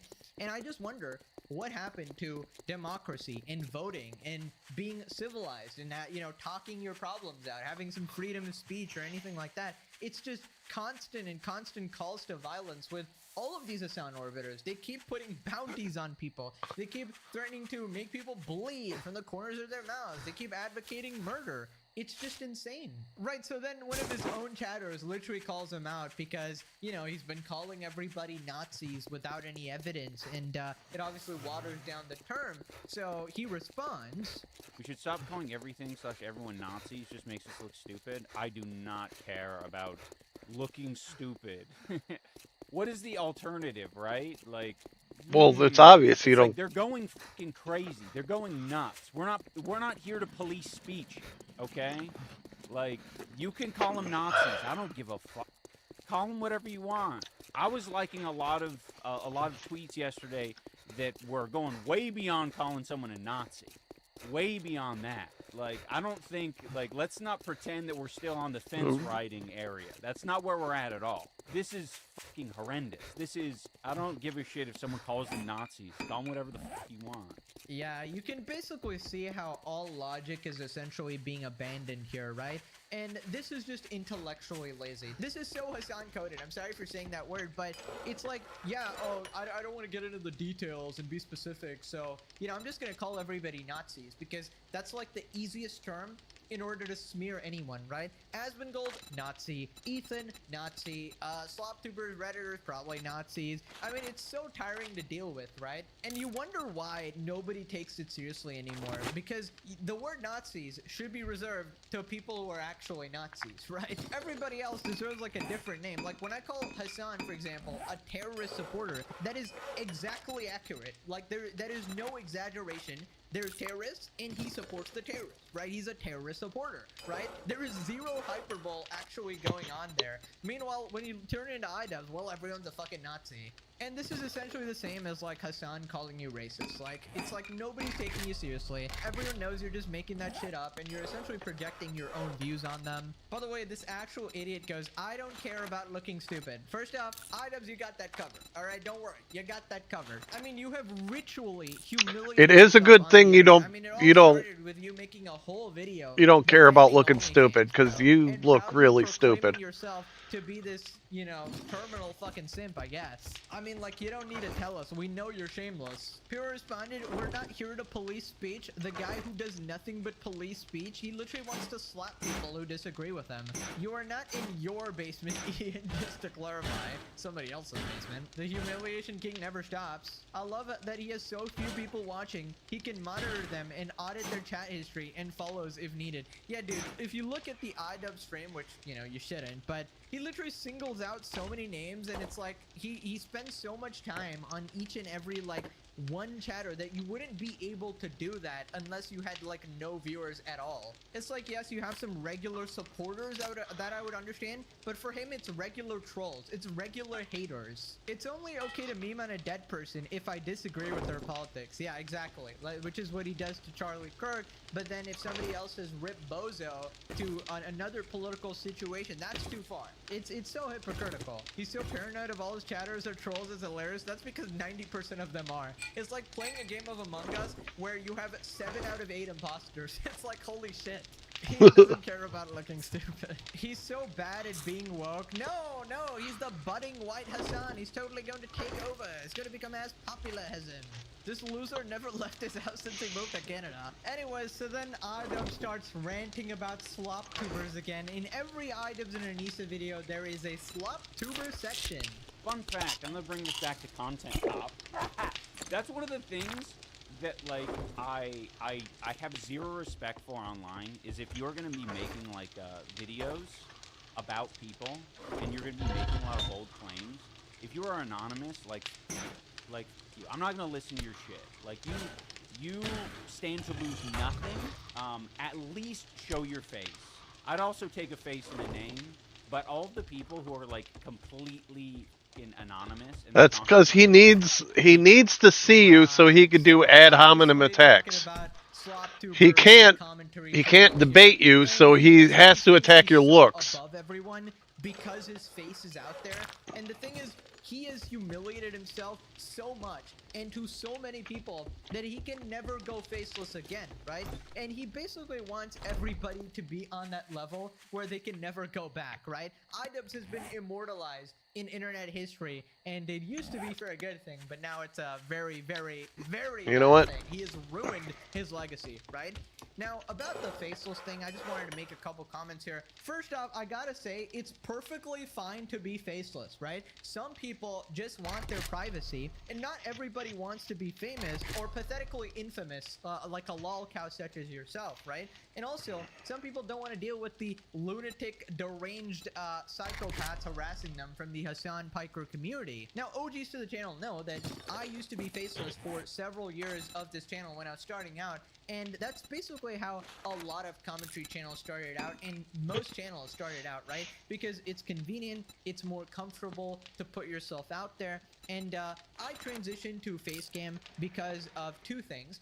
One is, I just noticed that I was watching more Facecam stuff personally, and I always want to make videos that I enjoy watching, right? Because when I edit it, I kind of have to watch my videos, right? So I thought that this was like the next step to make things more entertaining, and What do I need? worked out. And the second reason, Ooh, another leather. OGs know this, I had a health problem that was so bad, I thought I was gonna die. So I wanted to show my fan base my face before I died, right? So that was like the logic that sort of pushed me to do it. Luckily it worked out, and I didn't actually die. In fact, I recovered splendidly. So yeah. But yeah, honestly, if you're a creator and you want to stay anonymous forever, power to you. Okay, you can still make great content. Plenty of anonymous creators absolutely killing it. Okay, you don't need to listen to fucking iDubbbz, who has his face out there and is doing absolutely horrible, right?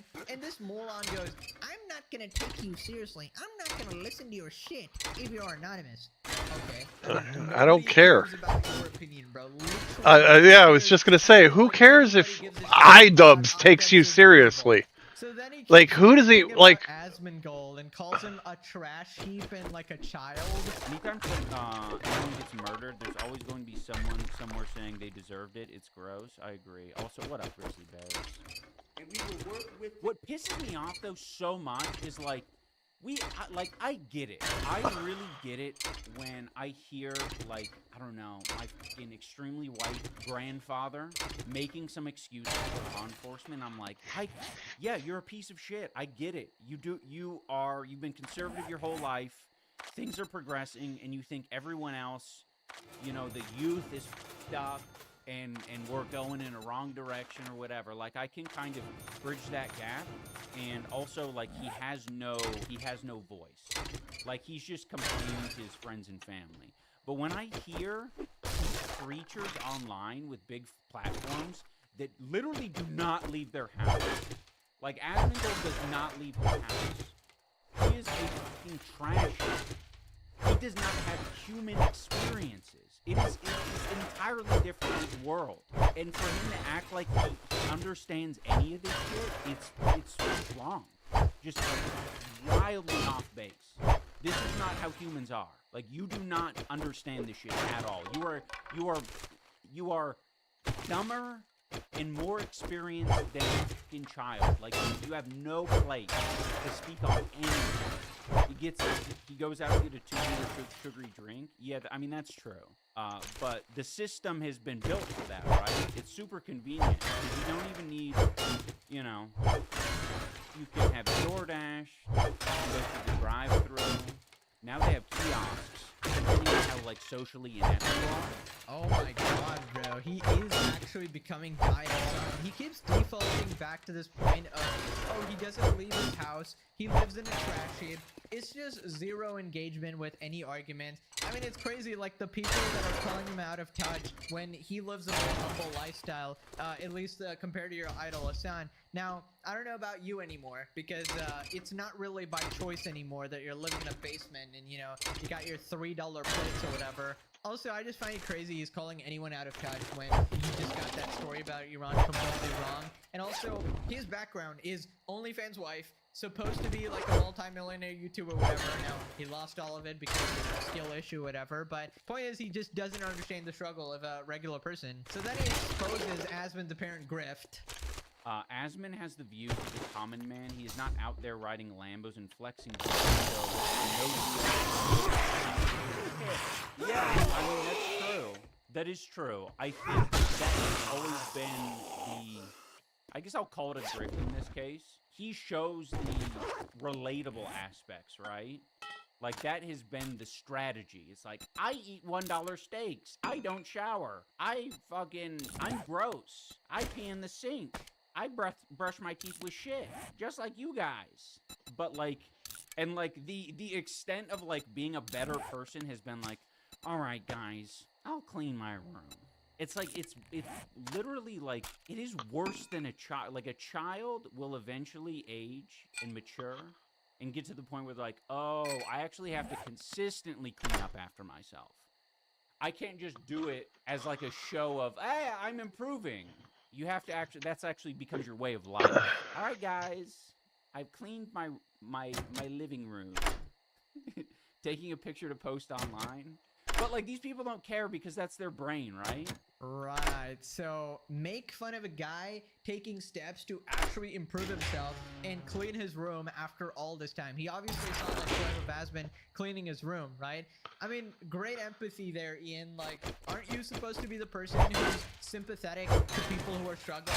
Like, obviously, Asmon clearly has his issues living that lifestyle, right? Maybe something to do with mental health, maybe some underlying issues from upbringing or whatever, and he's slowly taking steps to fix it, that somebody who's so empathetic and been through all these therapy sessions should probably encourage. But instead, here you are shitting on him. I mean, maybe if you had half as much empathy as you do for terrorists and oppressive regimes, right? It's just so sad how he turned out like this, man. People used to look up to this guy. So then a chatter calls him out for avoiding Asmon's arguments and just going to personal insults, and he responds, Ian, why does the Roach King think so highly of me? Because I'm awesome and he fucking sucks. That's why. Because I've made great shit and he lives in filth. I don't want him at all. It was a genuine question because it seems like both sides are just emotional. NDL3743 You can choose the yourself for chat and viewers at youtube.com watch V5MWL4GB0. Come together! Guys, come together! Now is the perfect time to come together, guys! Yeah, it's a woman I think it's time that we meet at the table and have a discussion. Please. We found the one true son. He is personally drew parallels between the two of you. He thinks that you two are very like it was wild. Oh, I agree. Send me the clip, or send the clip to Han, little Phil, because I completely agree with that. I think we both had very similar similar experiences, I guess, like online. Dude, you know what he said? What did he say in one of these tweets? He called someone a gay retard, like as an insult or whatever. And I'm like, yeah, this is literally me from 2016, not like thinking that like shock value, or it's I don't know. It's just edginess for the sake of edginess. Bro, him saying that's literally me after Edginess for the sake of edginess. Like, there's other reasons to be edgy. absolutely you iDubbbz. I mean, you can say it's edginess for the sake of edginess, or maybe it just sounds satisfying, you know? You're woke for the sake of being woke. By the way, an example of that is iDubbbz, you know, apparently dressing up as like Tony Dobby, whatever, raising the trans flag, while also supporting the Iranian government, who obviously loves trans people, right? Hassan Faika told me they really support trans people. It's like so insane to me, bro. Like, it's two complete opposite spectrums that somehow reconcile in their head. Moving on to iDubbbz' daily beef with his chat, and I might not say this is so Hassan coded, right? Crashing out in the chat, and essentially people are calling him a cuck, as they should. Okay, PJR Gnome, you're new here, so I'm gonna give you a quick rundown. Number 1, shut up. Number 2, if you don't shut up, I'm gonna ban you. Where'd that creature go? PJR Gnome says, we will see these outfits in your new OnlyFans. I mean, yeah, if I were to make one, buddy, what should I do? I think, I know, we timed them out before, we time them out again. They all just smell the same, you know what I mean? Like, when people come through, I think a lot of people get confused. They're like, why was I banned? Why was I timed out? And it's like, well, you smell the same as the guy spamming cuck. You smell exactly the same. Okay, first off, iDubbbz, you should not be talking about smell, okay? Your own wife exposed that you absolutely stink, man. So much so that she has to bring it up in, like, random restaurants outside or whatever. You smelling my breath? No. Does it always smell like piss? Also, just some advice, I don't think Oh my God. about is enough. You probably need to permaban that guy. I mean, like, how desperate do you have to be to the point where you can't even ban people that are calling you a cuck? Like, he actually thinks that, oh, this person is gonna change or something. Like, no, bro, that's just a hater right there. I know you're running low on subscribers, and you sort of need to keep every single person that you can, but I think that one's a lost cause. Moving on to a viewer talking about iDubbbz' stream timing, and they're just sort of giving an opinion that, okay, maybe can you change the time of the stream? And he instantly gets offended. What do you only stream on the days you do? It's just kind of a weird schedule that doesn't really work for a lot of people. I mean, says you, Jack Red. We have some international viewers, and we have a lot of people who are unemployed, that this is the perfect time for them to be online, or for me to be online. People also work shifts that aren't morning shifts. Yeah, I don't know. It's like, technically some people can get off work and maybe streaming at a later hour would work for them, but then there's a ton of people who are like, oh, during the day is like the only time I have to watch streams. It's not really as simple as this is a bad time to stream. It's like, bad time for who? Also, mods is a relevant factor in that whole thing that people don't think about. They just think about themselves and they're like, this is odd. It's like, yeah, odd for you. Ah, yes, of course, the important iDubbbz stream, you know? Make sure, guys, make sure you got time for that shit, you know? Make sure you skip a day of work. Make sure you skip your daughter's recital or something. Make sure you get home early. Catch that iDubbbz stream. Get that lobotomy this January. By the way, he goes that we have international viewers. Buddy, you got like 100 people watching tops. I mean, generously, I think by international viewers, he means the PC that he left open in America when he sold his house and fucking went broke and moved to Canada or some shit like that. Yeah, that PC that is still playing your stream, that might count as the one international viewer. Dude, this is legitimately tragic. I mean, maybe try making like a YouTube video again, man, but even that's not going too well. A YouTube video that's not political and woke or boring or something. I feel like that, you know, at least a YouTube video, people can watch anytime they want, right? You know, obviously you want to be early and stuff like that for drama content, etc. But you know, you can be a day late, nothing's gonna happen or something. Whereas, all right, hang on, I gotta run to the bathroom. You can usually watch like stream VODs later as well. But now, iDubbbz' VODs are behind a paywall, so nobody can even watch that as well. So the only time you can catch him is live. And nobody's doing that shit. Now click this video for the opposite luck of iDubbbz in 2026. It's gonna be cinema. Okay, thanks for watching. Bye-bye.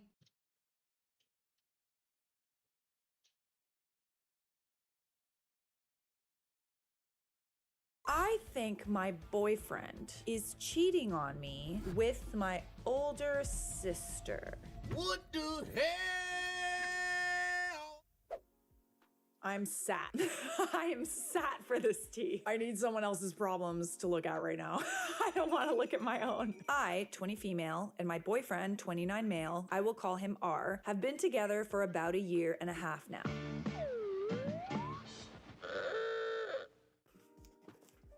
And up until recently, I always trusted him. Maybe blindly and naively looking back on it. Yeah, 20 and 29, that is a big age difference. Yikes! And you know how it feels even bigger when like the younger person in the couple is like barely legal?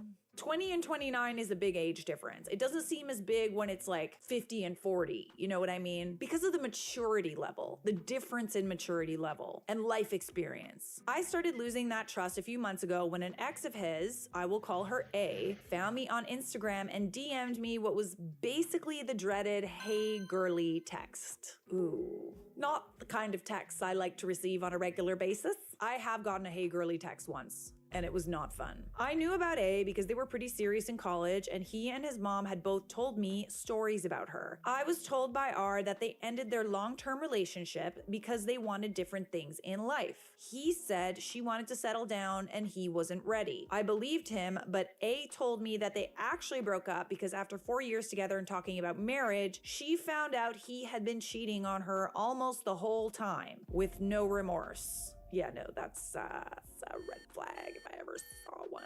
And also his unwillingness to like tell you exactly why he wasn't ready. It's interesting that he omitted that information. Apparently they had rekindled sometime about 1 year before, and A thought he had grown as a person. So they were considering meeting up and possibly getting back together until he randomly ghosted her. She found my account through his and pieced things together by our photos that I was the reason he ghosted her. She provided multiple screenshots and timestamps, and they're all around the same time frame me and him started talking. He was talking to us both and entertaining us both up until the same day he asked me to make things official. This has totally happened to me before. I had this like major crush on this guy, like maybe, I feel like it was like 8 years ago or something. We took the same bus, so we literally lived a few steps away from each other. And then we also worked in very, very close proximity. I thought this dude was so cute. We would chat to each other on the bus and stuff. We would always look at each other. Then one day, this dude chased me down the street.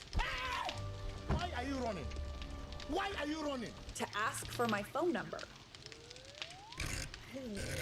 I gave him my phone number. I waited.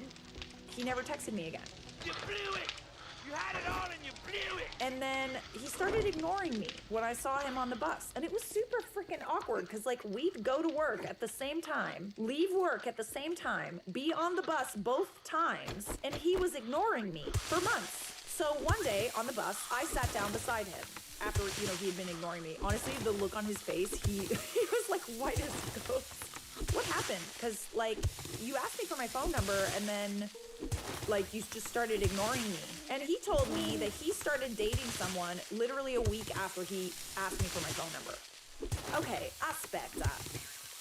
Side eye. How could you have gone from being so available that you are asking multiple girls out to suddenly I'm in a relationship and I need to avoid the person that I just asked out? It's a little weird that there's some overlap there. Were you not getting to the point where it was like, I really like this person, maybe I should ask somebody else out? Anyways, that's what happened, and quite honestly, I feel like it was for the best. He was talking to us both and entertaining us both up until the same day he asked me to make things official. I don't know why she didn't tell me sooner, or if she had just found out, but I never even asked, because I don't know if I even want to know more. I thanked her and I did confront him with this almost immediately. He was honest, but I think that was only because I had the proof right there in front of us. He admitted that he was talking to both of us and another girl, because he was single and he had the right to. Yeah, I mean you are, but at the same time, it doesn't mean you should. I firmly believe that if you're going around and you're talking to multiple people, like, it kind of distracts you from the people that you should be with. When you find someone that you like enough, you really gotta cut cut people off, you know? When I pointed out that I told him I wasn't talking to anyone else very early on in our talking stage, and he could have told me then, or better yet, stop talking to these women if he thought we were so serious, he got very defensive and said I was making this out to be something it wasn't, and said I was acting like he was a cheater. Well, interesting choice of words. The fact that he brought up cheating first is telling to me. Sarah even though Ioala, I how didn't is think it of in going? the moment. I know he did not technically It's cheat on going me, pretty but well. It still feels disrespectful that he not only did it, but didn't even think to tell me throughout our whole relationship. This opened my eyes to some massive red flags that just seemed to keep popping up, and eventually they were all I could see about him. I still love him, despite how stupid that sounds. Even now, as I'm typing this, I still hope I'm so very wrong, though I don't think I am. But I need other opinions because I feel crazy. Enter the sister. So my sister, 25 female, who I will call Jay, just went through a nasty breakup 3 months ago and had to move back home with my parents to get back on her feet. Instead of hiring a moving company and wasting that money, she just asked our brother, 23 male, to use his truck and have the family help her move. Of course we did it, but I felt like we needed some more help, so I stupidly invited R to come and help us. I fail to understand why that's stupid. You'll see. R had never met my sister before, but then as soon as they started talking, I felt like a third wheel. They have more in common, which I should have expected with them being closer in age than me and him. I ignored it at first and tried to convince myself I was glad they were getting along, but the way he looked at her when we left later that night and the way she said goodbye, like there was more behind the words, filled me with jealousy. It wasn't even a full week later and it started getting weirder. R made a comment in the middle of a date night about how mature my sister is, which if you talk to this woman at all, anyone can tell she's the opposite of mature. So I know this was some kind of dig because I've always been self-conscious about our age gap. I've even said the words, I wish I was more mature. Sarah Ioala, where is the cats? Thing that he was just like, oh, she's so mature, which is like indirectly kind of telling you Shoujo is in the bathroom, laying in the sun, and I don't know where Buddy is. And it's weird that he's like thinking about her. Where is he? Buddy! It's very telling when like someone that you like starts thinking Hey, about Buddy! someone else, someone of the opposite sex that's like, you know, on their mind, and they bring it up in conversation. Hella weird. My mood was ruined after this. He's because in the it made no tower. sense to me why he was even thinking of Jay, and I was already upset and on edge, so I tried to end our night early. But he was He's in the following me tower. around You can his see him on the apartment cat and cam. yelling at me that I was acting insecure and I didn't trust him. I let it slip that I actually hadn't trusted him for a while, and he asked me what the point of our relationship was if I can't trust him. And after some back and forth, And I of think, him saying that he while I needed was to calling work Buddy, on building my Shoujo trust, walked and in, him so saying she'll I was probably blaming him climb for up in the something tower that here in a changed, minute. I ended up leaving because he would not stop. Or she'll climb up into my parents' place because they this were other closer, and window. It was late already, so I crashed there. My mom, of course, was curious, and I broke down and explained everything to her, minus the J details because I knew she would be listening, and she was. That conniving little. Ooh. I was a crying mess by the end, but my mom said that she thought I was being paranoid and jumping to conclusions based on his past. I called R, and to his credit, he did pick up quickly, and I told him I was sorry, but now I feel like a pushover because looking back on it, I was not the one who needed to apologize. Jay even came down and confronted Sarah me herself, Ioala, I which can is see rare him, but because he she looks usually so only cares small. for herself. I should have seen this as a sign, but I was too caught up on thinking my sister finally It's, cared about me. For a while, everything was okay. He's laying When I got back differently to in his there, and place, he he's apologized for more yelling at me, loafing than seeing me spreading leave. He out. even asked me to move in with him. I hadn't decided yet, but I was stupidly considering saying yes. Everything felt too good to be true, and I was tired of feeling crazy, so I just started to accept that I may have paranoia issues when everything was basically confirmed for me. In the middle of the night, like a month and a half after Jay moved back, almost at 4 in the morning, R was on the phone with her. For what purpose is your sister on Sarah the phone Ioala, with your he is boyfriend comfortable like that. 4 in the morning? I caught him in his Yeah, living he room, loafs a basically lot. whispering into He's a his good phone. loafer. Not whispering. I was already suspicious and angry before I even knew who it was, and asked him instead of doing a smart thing and listening in to whatever they were talking about, because I still don't know what their late night conversations were about. Ooh, I'm getting some lip gloss for this. Oh yeah. He didn't even try to hide it. He admitted to me that he and Jay had been talking for weeks and were becoming close friends. He said he didn't tell me because he knew how I would react. and he was worried that I would think the worst. Well, if you know that this is not something that your girlfriend would like, then why are you doing it? Especially after she told you that she's uncomfortable and you guys had a fight about you and her sister, sir. Hearing him say that felt so demeaning because it told me he knew how I would feel and what it would look like, but he did it anyway. I was too angry to even have a conversation with him, so I locked myself in the bedroom until it was light out, ignoring him and Jay, who spammed my phone with explanations. As soon as I could, I left his apartment with as much of my stuff as I could carry. I vented to my mom about this on the phone just to find out that it was my own mother who gave R's phone number to my sister that night I crashed at their house because she apparently wanted to get to know him better. What? Oh, my mom keeps saying that she's being a good sister and looking out for me by making sure he's good enough, but I don't believe it. The timing is too weird. You can be a good sister and see if a guy is good for your sister or friend or whatever. Don't do it privately. Oh yeah, let's just like go for a little like coffee date so I can see if you're like good enough for her. Said no one ever that wasn't trying to cheat. No, if she wants to find out if a guy is good enough for her, she can do it in a public setting with you there. She can have like a little session where she's like kind of talking and what on God's green earth are they talking about in the middle of the night alone and whispering? Yeah, the more I read, the more I'm like genuinely convinced that there's definitely something going on. She finds out my boyfriend has a history of cheating, and that's when she wants his number. That's suspicious. That's weird. If she truly was That is she would have not suspicious. felt the need to go behind my back to get R's number. Would she not have done that in the beginning? And she did not do that with either of my previous relationships. Ooh. This is a case of you have a toy that she wants. For some context, how my mom acts toward Jay, my sister has always been spoiled rotten. She's my parents' favorite and didn't hear the word no from them if they could help it. In my parents' eyes, my mom especially, she can do no wrong. Even though Jay is one of the rudest people I know, my mom still sees her as a baby. This is why she acts the way that she does, because she thinks that she can have anything she wants, including her sister's boyfriend. My mom keeps trying to get me to accept that she's just going through a hard time and needs a good friend like R who takes care of her. You're going through a hard time, you like have girlfriends that take care of you, not your sister's boyfriend, sorry. Unless she doesn't have any friends, which, if the shoe fits, wouldn't surprise me. That makes me more livid because why should my boyfriend be responsible for the heavy lifting of my sister's life? She's a grown adult who could go to therapy for her problems. She shouldn't need to call my boyfriend about them in the middle of the night. Agreed. For someone who's only 20, you certainly have very good insight and instincts. Last week was my final straw. I found out through my brother that R and J have been regularly meeting up at bars for weeks now.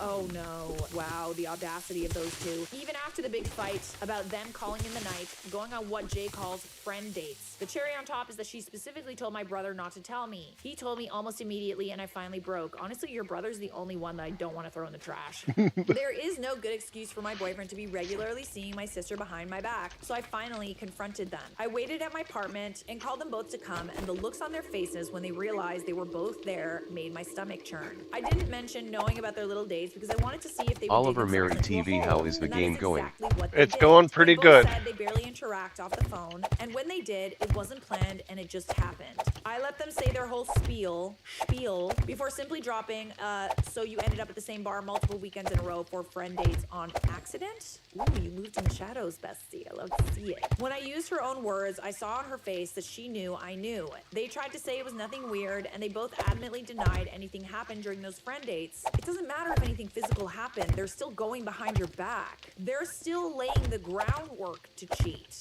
I feel in my gut that they're lying about that too, since they can so easily lie to me about everything else. Sometimes you have to trust your gut. R said they were just hanging out as friends, but once they lied to my face about them, I knew they were more than friendly hangouts. I had no hard evidence of anything going on past these dates, and even if nothing physical happened, he's at least emotionally cheating on me with her, and they let me feel like a crazy paranoid girlfriend, trying to make me feel like I was seeing things while manipulating me and having the nerve to ask me to move in with him while doing this. Oh, wow. I've not spoken to either of them or my mom since I can't help but think my mom knew. What I keep thinking of that hurts most is that had A not told me he had the past of being a cheater, I would probably be thinking he's such a nice guy, helping and befriending my sister, and they all would have let me stay in the dark. They have not stopped trying to contact me. And I've gotten multiple voicemails from my mom that I'm sure are defending them, so I can't even bring myself to listen to them. Yeah, no, I don't like anyone in this story except your brother. I have no idea what I'm supposed to do now or how to go about this. I technically didn't break it off with R, and I don't know how to. Oliver Mary TV, it's been a long time you play GTA. And now I'm honestly a little I scared played of what yesterday. he tried to keep me around. Thank your lucky stars that your life isn't made complicated by moving in. Last night I played for like 2 hours. Nobody was in the stream. So I switched to something I wanted to play. Sharing a space with someone and you like can't break a lease, or you have kids together or a house together or a baby, you know, like it's honestly your whole family other than your brother making excuses for your sister. Get out.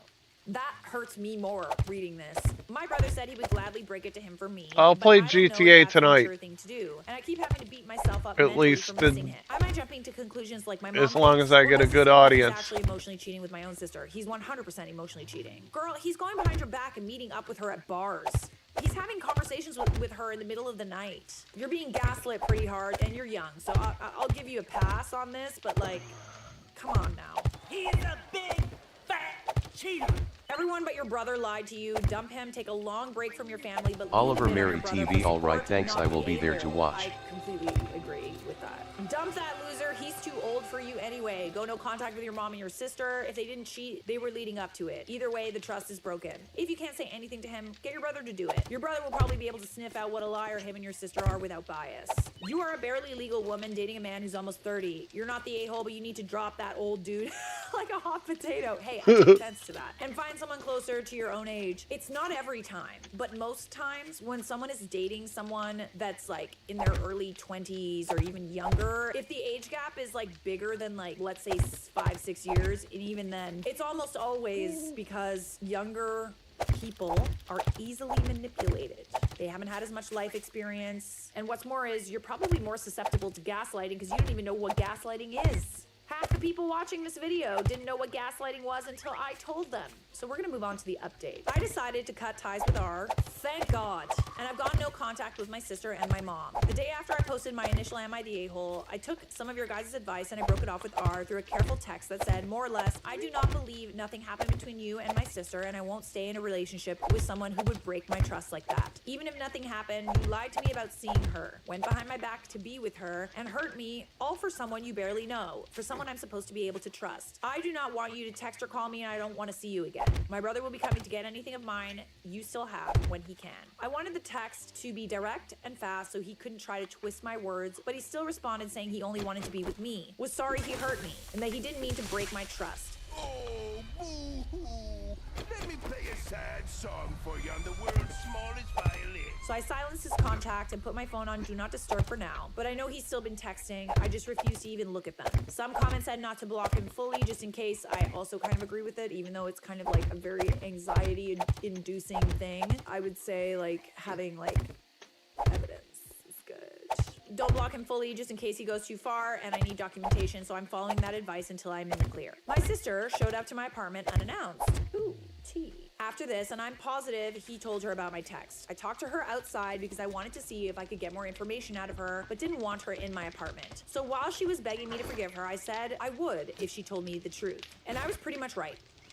She confessed that they both talked about being attracted to each other and about what they would do together if I wasn't in the picture on those late night phone calls. The farthest it went was talking about getting a hotel room for the weekend to act on this, which she claims are shot down, but I don't believe that. Yeah, I don't know if I would believe that either. And this like is literally cheating. Like, that's cheating. If you're doing something that your partner would not like, if you're doing something behind their back, you're either betraying them or you're cheating.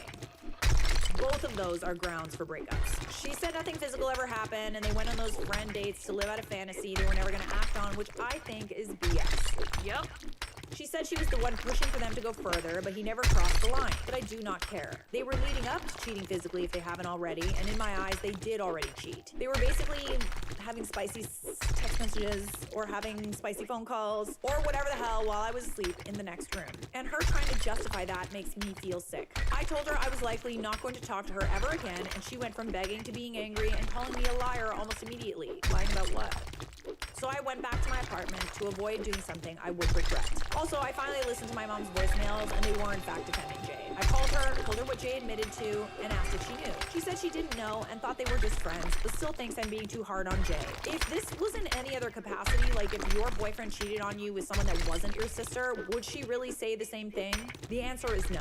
She thinks I should be more angry at R since he made the commitment to me, and Jay will be my sister for life. I beg your friend his pardon. No, I would arguably be more mad at your sister than your piece of ex. Yeah, she's your sister. If you can't have loyalty in your family, where the can you get it? I believe her that she didn't know about everything, but I can't even find the words to describe how I feel about her expecting me to just forgive Jay. Just kind of. I also do not believe she told the full story, but I have no idea how I would find out more while also avoiding them like the plague like I want to. I have not spoken to them since, but they pretty much brought the whole family into this to try to convince me to reconsider. No, the whole family doesn't know the full story. I'll just say that. I could tell they were just repeating what my mom or Jay told them, but I still made it clear to them I would also be going no contact with anyone who tried to convince me to talk to them before I'm ready. And my brother backed me up on this. Yeah, anyone that's pushing you to forgive her or talk to them again doesn't know what's going on. And if they do, then we go no contact. But just bear in mind, there's some strings being pulled and manipulating going on in the background and cherry picking what actually happened. My brother is probably all that's gonna get me through this. He plans to go to ours tomorrow to get my stuff, and he's actually going to be staying with me because I do have a spare key to my apartment at ours place. We are also both ready to call the cops if he tries to do so much as keep one thing from me. My brother was ready to fight him, but I told him not to because I don't want him getting in trouble for my relationship problems, especially since I blame myself for not noticing this sooner. Lots of people are kind of criticizing her about the age gap, but it's like, I know for a fact that like when I was young, like I definitely went for older guys too. So like, let's get off our high horses and not judge people because of an age gap. You live and you learn, and then you start noticing it in other people, but until you live that experience, it's very hard to like know that it's wrong. So we have one last update that's worth mentioning. My brother was able to get my things from R pretty easily, but he did try to keep my key by saying he didn't know where it was. It had been in the same place since I started staying over, but he got it from him after some threats. That confirmed to me I was right to be scared he would do something if I was alone. He tried to get my brother to pass on another apology that was basically the exact same BS he has said every other time, so nothing new there, and my brother finally had a good laugh at how dense he is, and he really needed that. My mom and Jay are both blocked. R is not yet because I'm still worried I will need to go to the cops with the text after I told him to stay away. I explained this in a comment on my first update, but I want to say it here too. The extended family that tried to get me to talk to Jay were lied to. Why do you doubt me? Jay told them I was assuming and wouldn't let her explain herself, but me and my brother made sure they know the truth, and now everything is blown up. They're not directly defending me, but I didn't expect them to, and I'm just happy they know the truth. Jay texted my brother to tell me her and R have not talked since then, and she deleted his number to get me back in her life. But if that's true, I think it is more because everyone except my parents see her for who she is now. Oh, thank goodness. Your ex is a piece of poo-poo, but what your sister did is like, she even admitted to being the one that was like instigating it. Ew, how are you not embarrassed? This is not just some matter of like sisterly rivalry, sibling rivalry. Like this is like people's hearts that she's playing with. She needs to learn that there's consequences. And if your parents aren't gonna say no to her, then I'm glad that it's you, okay? Also, that should have already happened if nothing was going on between them. They stayed in contact the whole week I was trying to figure out if I was crazy, and that alone is disrespectful. The gaslighting while also like literally doing the thing that you're supposedly crazy about. My brother agreed to help me snoop for more evidence at some point when we are ready. What more evidence do you need? I genuinely think that you need to like, you know, just for now. We are both going to be taking a giant step back from this whole thing because I do not want my brother to be suffocated with them trying to contact me through him. I think that y'all need a breather because this is some heavy stuff. Don't roll it. No, up, your side. We're going to ignore it all weekend as if nothing is happening and just do stuff that makes us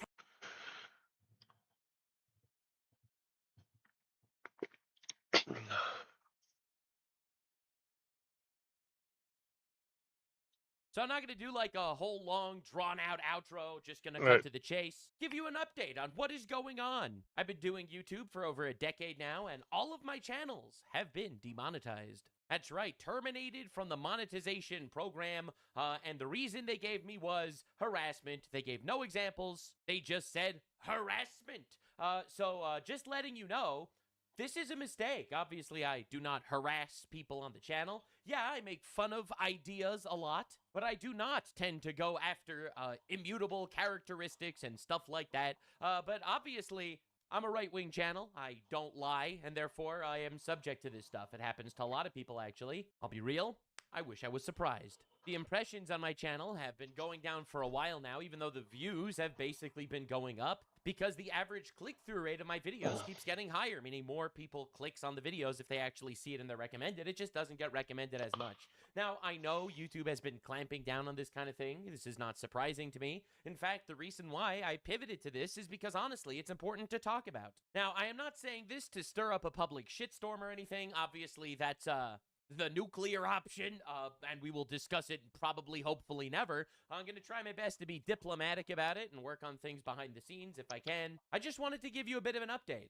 The truth is, though, while my content is perfectly fine according to the community guidelines of YouTube, and I do believe this is an error due to a mass flagging campaign where YouTube got bombarded with people being like, oh my god, this guy's harassing people, which I don't do. So hopefully the error will be rectified eventually. YouTube also owes me about $80,000, which they say they will not be able to pay back. At least not until I'm back in the monetization program, so retroactively I'm being punished for this too. So I wanted to take this moment to say, we're coming back to streaming, boys. That's right, every single day, Sunday, Monday, Tuesday, Wednesday, and Thursday, probably not Friday and Saturday, I will be streaming on Kick at 3 p.m. Eastern Standard Time. We'll be doing this today. I probably will not be doing it for the weekend, but I will hopefully be back on Monday, or Sunday even, and we'll do our best. I am going to, Getting into the details, the theory that I have as to what exactly triggered this, actually, my first thought was obviously, you know, I get tons of death threats from, like, the Hassan Piker community, because that entire community loves terrorism, and I don't, so therefore we don't get along very well. And that is still, it's still on the agenda. It's very possible. I know just recently Tectone, if you're reacting to this Tectone, love you, man. Nice shiny head you got there. Keep telling the truth. You know, when Hassan Piker slanders me or Tectone or Asmongold or anybody else that they can come by, that's totally fine. That's acceptable. That's accepted by YouTube. Bro, the Jews got me. But apparently not being a huge fan of grooming gangs in England, that is a step too far. And the reality is, that is my leading reasoning as to why this finally actually happened now. I've been talking about the grooming gang situation in England for a while, over the last week or two, ever since the gigantic report that was dropped. 250,000 children that were molested, and I guess that insults the immutable characteristics of rapists, perhaps? I don't know exactly, but I wanted to let you know I will be continuing making content, telling the truth, and hopefully this will get fixed, because it's obviously a mistake. The major reason why I think it is the UK situation is because I've actually had a video taken down before. I got a strike on my channel a few months ago because I called Keir Starmer the F-slur.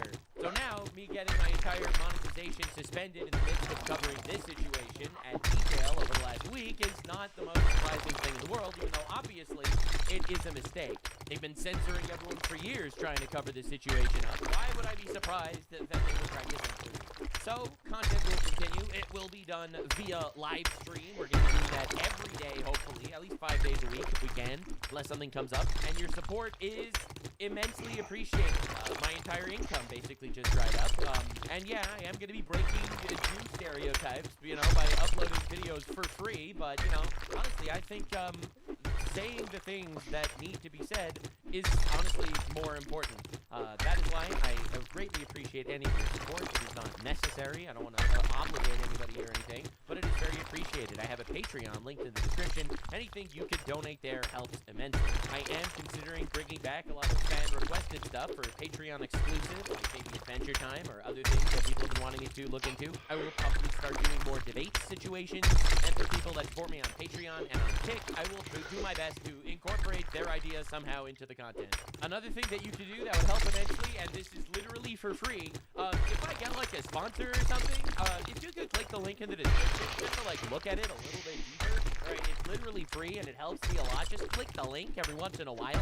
That would be huge. I'm trying to come up with ways that I'm not financially devastated, where I am also not an imposition on any of you, and where I can still make the content that I very much enjoy making and very much feel like needs to be made. I appreciate all of your support, Patriots. I do not want to waste too much of your time. I will be taking this unpaid opportunity as an opportunity, honestly, to make my content better. I have a few big ideas, and I'm going to actually try it. And last but not least, I wanted to thank God. Thank you, God, for giving me the ability to do what I do. To quote Isaiah, God, use me. I hope I can continue to be somewhat of a good messenger. I'm going to try my best. I'm grateful for all the blessings that I've received, and honestly, I am grateful for the trials and hardships that are put before me, so that when I overcome them, I'll be better on the other side. I have faith that this is for the best, and I also know we are winning. The toothpaste isn't going back in the food. I appreciate your support. We're going to make the absolute most of this. I'll see you live on kick.com/Nuxanor. Use Vault.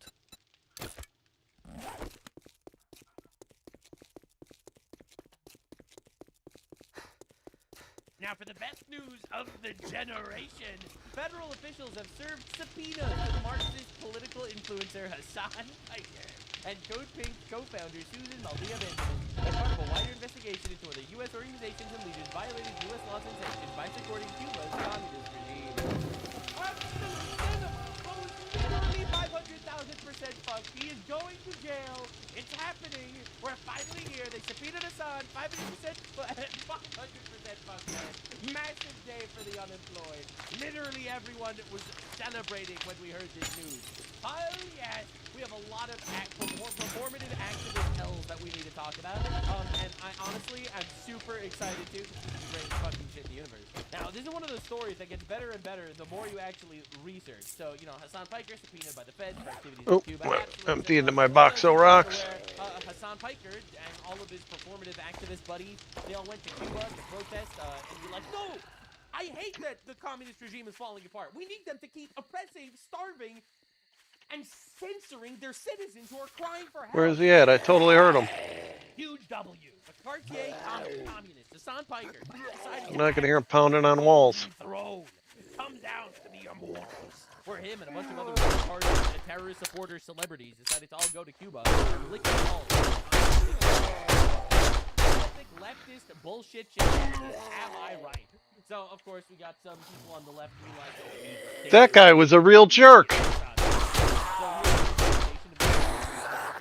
That guy had some fancy dance moves. That guy had a big hole in his head. Is wondering, why are all the people coming after him? Literally such a good guy, and all of a sudden everyone is coming to destroy him. Well, this is literally from his stream yesterday, and I'm not even kidding you. It's the most quintessential Hassan Piker response you might ever see in your life. Because I do want to fucking do this, if given the option. I would love to fucking duke it out on Israeli television. Oh my god. Not that Tucker Carlson gives a shit. Bro, by the way, I mean, look. Get ready. Speaking of like... I just wanted to show you the context to show you the level of red-free that this following clip is about to be. I might have more name recognition in Israel than I do in America at this point. I'm not... Bro, no one in Israel knows who you are, little bro. They're busy killing terrorists. I'm not even joking when I say this. Like, look, this is from the Times of Israel. Chris Rabb won, Pennsylvania 3rd. Times of Israel's article title is Anti-Israel Democrat backed by AOC and Hassan Piker wins nomination for U.S. House in Pennsylvania. Bro, Kayagate happened on October 7th. Kayagate, for the record, is where people realized he was electrocuting his dog. You know, because he's a dog-abusing piece of shit. You know, the classic. You know, it's a funny coincidence that, like, on the one side, he supports rapist, pedophile terrorists. Then on the other side, he also abuses little animals. You know, it's pretty interesting how the same guy could have literally all the bad traits. It was in the Israeli news. That's right. They covered it on Israeli news. Yeah. On Israeli news, they were making fun of you for electrocuting your dog. Based Israeli news. Let's go. On October 7th. Not October 7th, 2023, of course, but October 7th, 2025. Okay. Think so about 2 years after Hamas terror attack. Yeah. about that. Okay, I'm thinking. Bro, they're writing nonstop. Think about that, everybody. That's right. Think about that. Think about that. It was on October 7th, 2025, that Israel reported on the fact that I was electrocuting my dog. Hassan is blaming Israel and the Jews for him shocking his dog.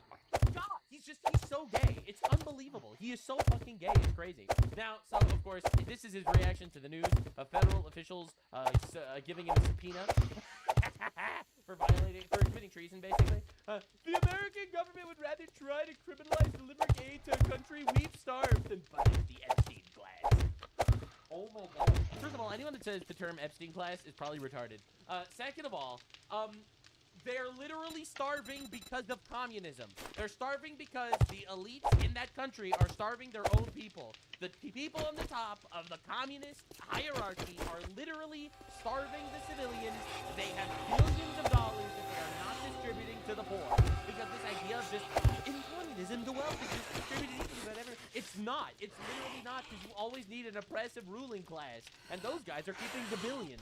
So yes, the American government would, yes, indeed, not trying to liberate that country. No. They're trying to criminalize American citizens committing acts of treason, aiding and abetting rival and adversarial crimes.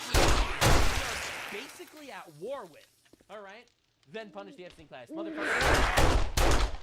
You are the Epstein class, dude. This guy went to a brothel in Germany that was raided for sex trafficking children, okay? Okay, all right, let's be real here. This guy went to Diddy parties. All right, so yeah, this is just an image of Hassan Piker, you know, saving Holy shit, I could have made stone. Anyway, Rep Annapolina Luna, I have confirmed that this is true, and there are receipts. We are aware of multiple foreign influencer campaigns that are actively tracking both the intermediary companies receiving these funds and the pass-through the influencers who are failing to disclose their compensation. We need far stricter disclosure laws for foreign influencer marketing ops. Dude, Hassan Piker is so toxic, it's crazy. Also, new collar patch notes. So the old collar was plus 2 shock damage. The current one is 3 fire damage. They replaced the collar with this big, ominous red fucking button. Official defeat of political streamer Hassan Piker. Not only are people that look like getting assassinated by Muslims, like me, who I'm not a fan of personally, so that's why I'm super happy about this, because he supports the Muslim themselves, but also Colossal W, the liberals, like the liberals, they're also showing the rotel. But they would do the exact same thing. Democrats, if they were in charge right now, would be doing 100% the exact same thing. 1-to-1. Make no fucking mistake. Anyone who tries to tell you that Kamala Harris would be different is a fucking delusional moron. Do not. Hassan Piker refused to endorse Kamala Harris because he wanted someone even more far left. All right, so the liberals, the libtards are eating him alive. This is literally absolute cinema. It's just the greatest thing ever. Now, for those of you unaware, we are currently engaged in some form of warfare with Cuba. All right, I covered this previously, so I'm not going to tread ground already. I have a lot to do. Every day I cover all the things here on the channel. Definitely subscribe. All right, but Marcus Rubius, first of his name, next president of the United States, arguably, dropped a 5-minute call to arms, basically telling the people of Cuba to rise up against the government. And we're here to help.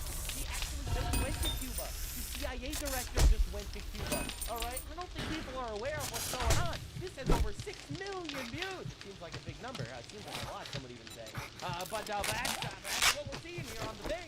That's what we're seeing on the thing. You know, please, Trump, I'll do anything. I'll fucking suck your dick. You want me to eat your shit? I'll eat your fucking shit. Please, for Trump. Oh, so Hassan Piker having a terrible day.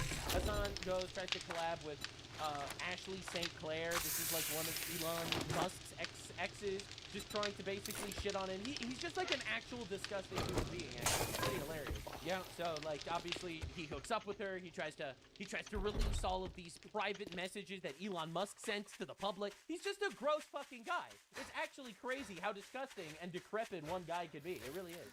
You know, so AT&T is working with this guy, Burnt Peanut. He's like a big streamer. Hassan Piker crashes out because Burnt Peanut doesn't want to have anything to do with a dog-shocking terror supporter. And I'm reminded of when AT&T blacklisted me for participating in events they sponsored due to my Palestine advocacy. Palestine advocacy means support of terrorists raping, brutalizing, and murdering Jews. I hope you understand. He had literal terrorists on his stream. All right, just understand what Palestine advocacy means.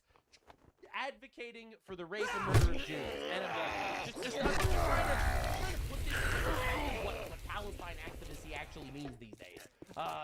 Calling it Palestine activism won't change what you defended. This is a quote, as shown on CNN. I'm telling you, man, the libtards are eating each other. It doesn't matter if fucking rapes happened on October 7th. Like, that doesn't change the dynamic for me. The Palestinian resistance? Hassan Piker's advocacy for Hamas terrorists to rape as many Jews as they can. Really, it doesn't change the dynamic for him even one bit. Pretty awesome. You know, and this is apparently Palestine advocacy. The advocacy for Palestinians to rape as many Jews as they want. You expect them to not rape? Please. That's what Mohammed would have done. We love it when Palestinians rape Jews. You want them to go against their teaching? You are so Islamophobic that you don't want Muslims to take Jewish sex slaves. Oh, shit. Islamophobia off the charts. Now, the crazy thing is, in Fox News' actual submission, in their article, they talk about how Hassan Piker was subpoenaed by the United States government. Fox News did this. Fucking did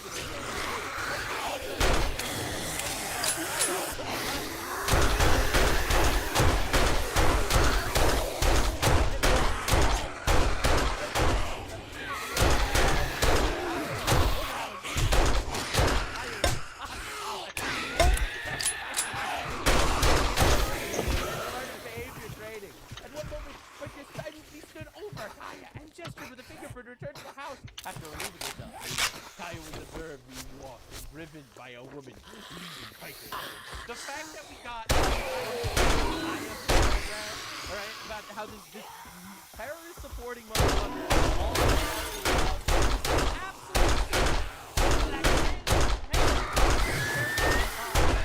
from the front door to the tree, Kaya will be free. Senator Rekt, right, that Hassan Piker told his audience to murder. I don't know why, but he will be. Huge W, it'll happen. Right, so Senator Rekt communists and Democrats to keep defending Cuba's regime. Bro, I feel like this is personal for him. It's crazy. This is not somebody from World War II. This is somebody that in this year, this is a picture from this year in Cuba. God damn! I mean, to be fair, that's exactly what Hamas did to the, Jewish captives in Gaza. And Hassan Piker did that. Hassan Piker loves starving innocent people. It's like his favorite thing. He loves doing it. He loves it. He loves it. That's the only concern. The fact that he supports so many instances of starving innocent people. Crazy. Alexander Diaz-Rodriguez is, I think, 45 years old. Look how old he looks in this. You know why? He was starved. He was tortured. He has cancer. They didn't give him treatment. That's the face. Hassan Piker loved that, by the way. Hassan Piker's dream is not giving cancer treatment to people that don't like communism. Of course, Hassan Piker's favorite guy decided he was going to go do a live stream. All right, so this is the mayor of New York City doing a live stream on Twitch. He got 7,000 viewers and a lot of gigantic penises posted in his chat. You know, he shared penises with the world. The way Alzuk always intended. Before getting too deep into the chaos, free cash was promised to me 3,000 years ago. One thing I recently added to my daily routine is using free cash for a few minutes here and there. If I'm gonna play games with the time sponge, I might as well make some money out of it. Free cash is a fun and easy way to earn real money by doing simple tasks while already on your phone. Play games. Complete surveys, do simple tasks, and turn your bathroom break into an investment. I've been enjoying playing Call to Dragons on Free Cash, a high payout strategy-based building game. You get instant payouts with a really easy process through PayPal, Amazon, or Visa. There's already over $250 million paid out to over 60 million users worldwide. It's a win-win. They get someone to test out their games and fill out the surveys. You get paid. Use the QR code on the screen or click the link in the description to find out $10 bonus. Active. They can every individual literally supports the channel. Click the link in the description and do that. Very appreciated. Now, here's the crazy update. Speaking of activists finding out. Because as we've already mentioned, the Free Palestine movement is fucking retarded.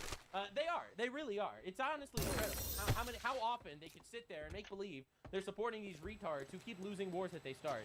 And you'd think they'd learned their lesson. They start another war and lose that one too. And the Palestine movement goes fucking crazy again. You know, they're not going to support the Christians getting genocided in Nigeria or Sudan, the Somalilanders getting genocided by the Somalians, the 5 million people killed in the war between Rwanda and the Congo. You know, they're done with Ukraine. They don't care about that shit anymore. They don't care about 650,000 people killed in Syria, 377,000 in Yemen. They don't care. Specifically, starting wars and losing. Those are the guys that these guys love so much. So approximately 175 activists and more than 20 boats of the Condom Flotilla are making their way peacefully to Israel. All right, so Greta Thunberg keeps sending more flotillas to break into Israel.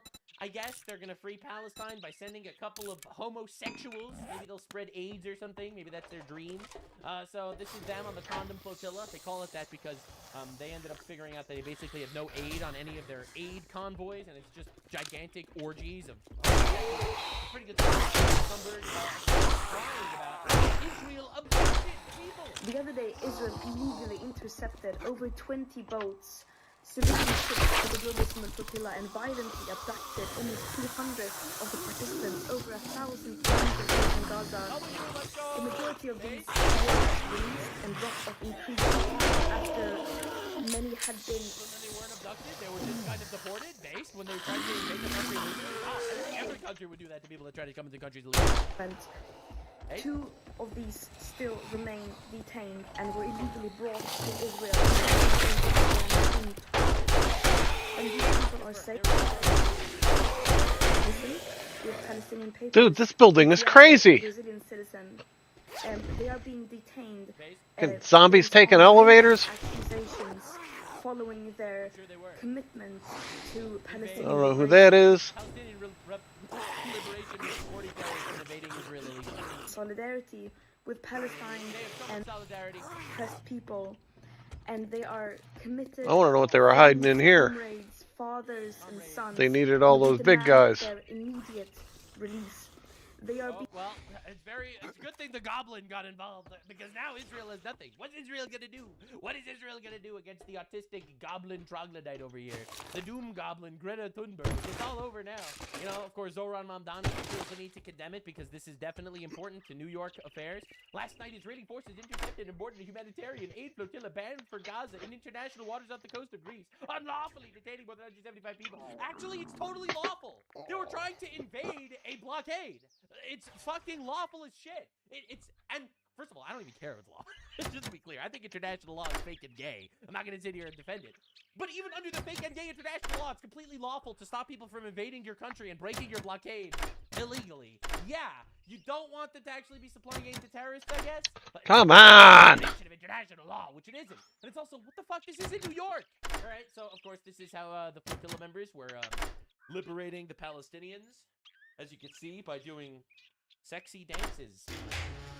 I mean, this would get you executed in Gaza, but hey, you never know. Now, these are the people from the Gaza flotilla. As you can see, this is footage of them being raped by Israeli rape dogs. Yeah. My mistake. There's no Israeli rape dogs, but clearly you can see he is standing here making believe he's handcuffed when in actuality he's not. He has no handcuffs. Just making believe he's handcuffed with 0 handcuffs. These are the most performative people on the planet. Guys, it's just like, what the fuck is he doing? Like, why is he doing it? Why is he doing it? Right, so anyway, of course, Itamar Ben-Gvir. Alright, so this guy is one of the Israeli, like, finance minister guys. He's a little retarded. He basically went to all these people that invaded the country, that were captured, to flex on them. I'm not Free Palestine! This guy over here. Welcome to Israel. We are the hosts here.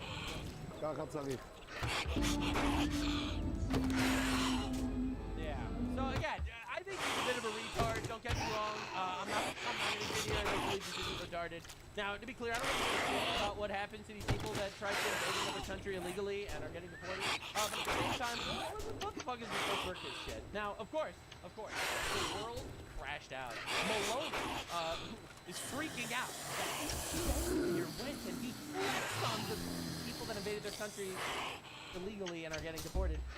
So she crashed out about this. She's the leader of Italy. All right, the images of Mr. Ben-Gvir are acceptable. Demonstrators that invaded another country illegally. Including many Italian citizens who violate human rights. What? What, that he made them kneel? Are you serious? The Italian government is taking the institutional levels all necessary steps to secure the immediate release of the Italian citizens of Italy for the demands of the apology. And they got Pedro Sanchez in Spain. The images of the Israeli minister Ben-Gvir humiliating members of the international flotilla in the port of Gaza are unacceptable. Okay. okay? We will not tolerate anyone treating our citizens that invade the country illegally. In September, I announced a ban on international territory for this member of the Israeli government. I mean, to be fair, I think It looks like there's a way out on the roof somehow. but the craziest thing is, while he is out there, Pedro Sanchez screaming about Israel. All right. I think we might have to go through a window. Israel is evil and abducting people that are invading their country or something.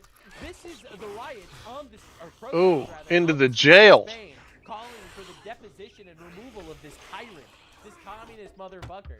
Tens of thousands of Spanish patriots stormed the streets. And they want me to jump down in there, which I could already tell you right now, that's a freaking horrible idea. Really tired of this far left bullshit. Because this stuff sucks, man. These people suck. But for the record, this guy just let in 500,000 Syrians and just decided to give them so that they could vote in elections. And wow, he won! No, people are really tired of this infinite garbage, you know? I love it. Protest erupted in Spain as crowds agreed Mr. Pedro Sanchez resigned. Can you guess why the protest? Yes, your guess is as good as Fucker!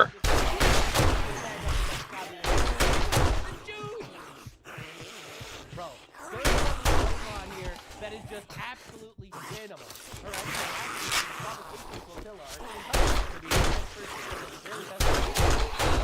Down to the boats. They didn't even find aid on the aid convoy.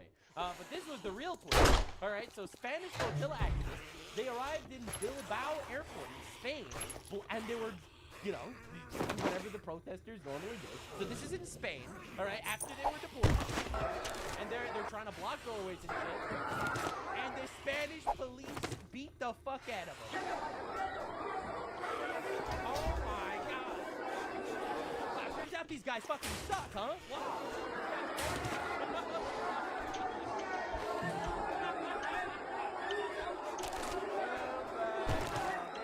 So tired of it.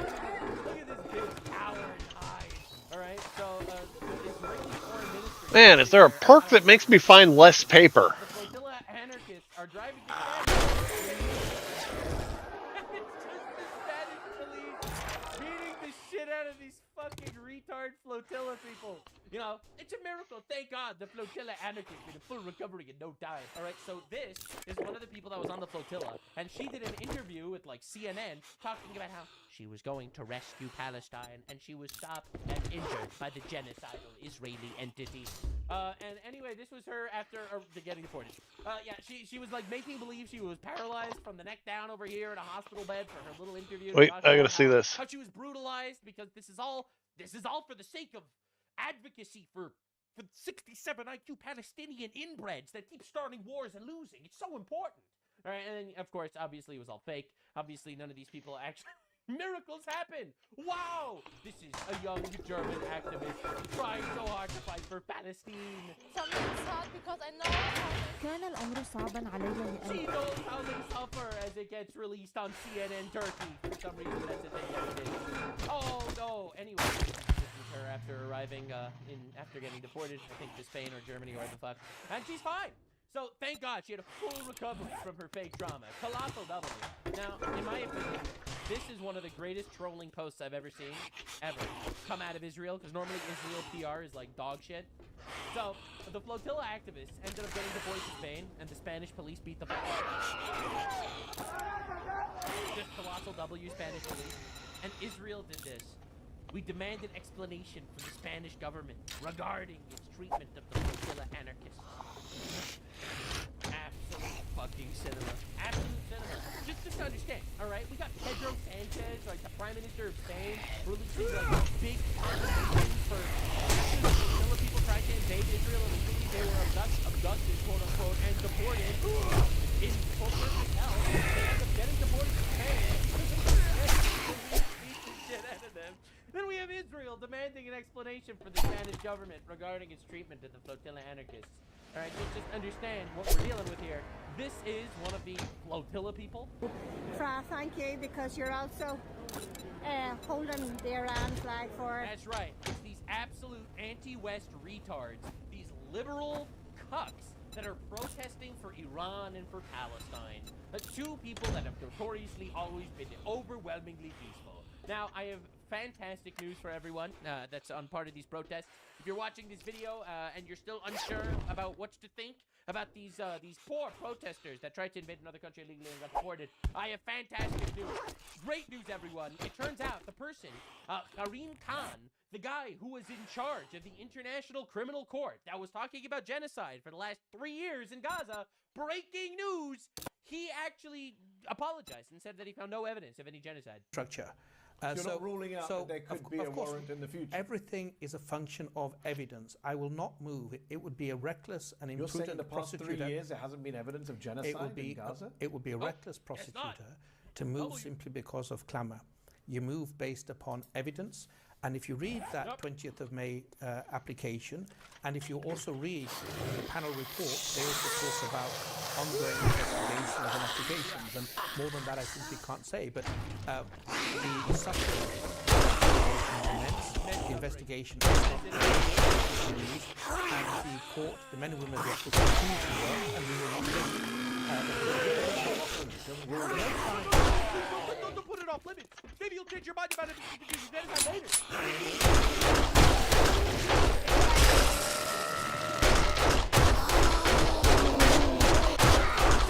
Corpses of these people. Jesus. That have horribly, unfortunately, been killed over the course of this war that they started. All right, honestly, it's tragic that these children are dead, and they died because the retards decided to start a war and refused to end it with these human shields and fire missiles from hospitals and missiles from not just universities but nurseries. But again, terrorists, Islamists, radical motherfuckers, and you know, according to the United Nations, 70% of buildings in Gaza were destroyed.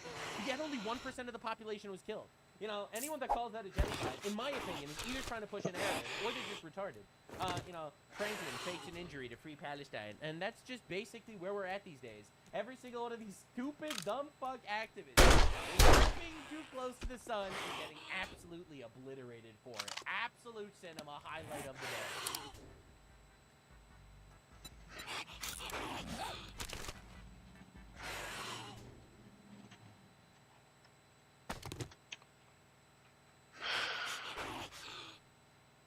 Now, do you guys remember the story about how the police chief of this little town called Godley, Texas, was pimping his wife out for $200 an hour? The 29-year-old suspect also told investigators the former police chief was allegedly pumping his own wife for $200 to men. The police chief was like so corrupt, even his mama got arrested? Well, it's not every day a former chief of police and his mother are arrested, but that's the case in Johnson County. And now the police chief has been arrested again on some more crazy charges. On to some new legal trouble tonight for a former Godley police chief who has already been charged in a racketeering and prostitution scandal. Investigators now say he used his position to sexually assault a woman, but on top of that, his mother is now fired from her job at the county jail for allegedly trying to help him in another way. All right, here's an update to this crazy story.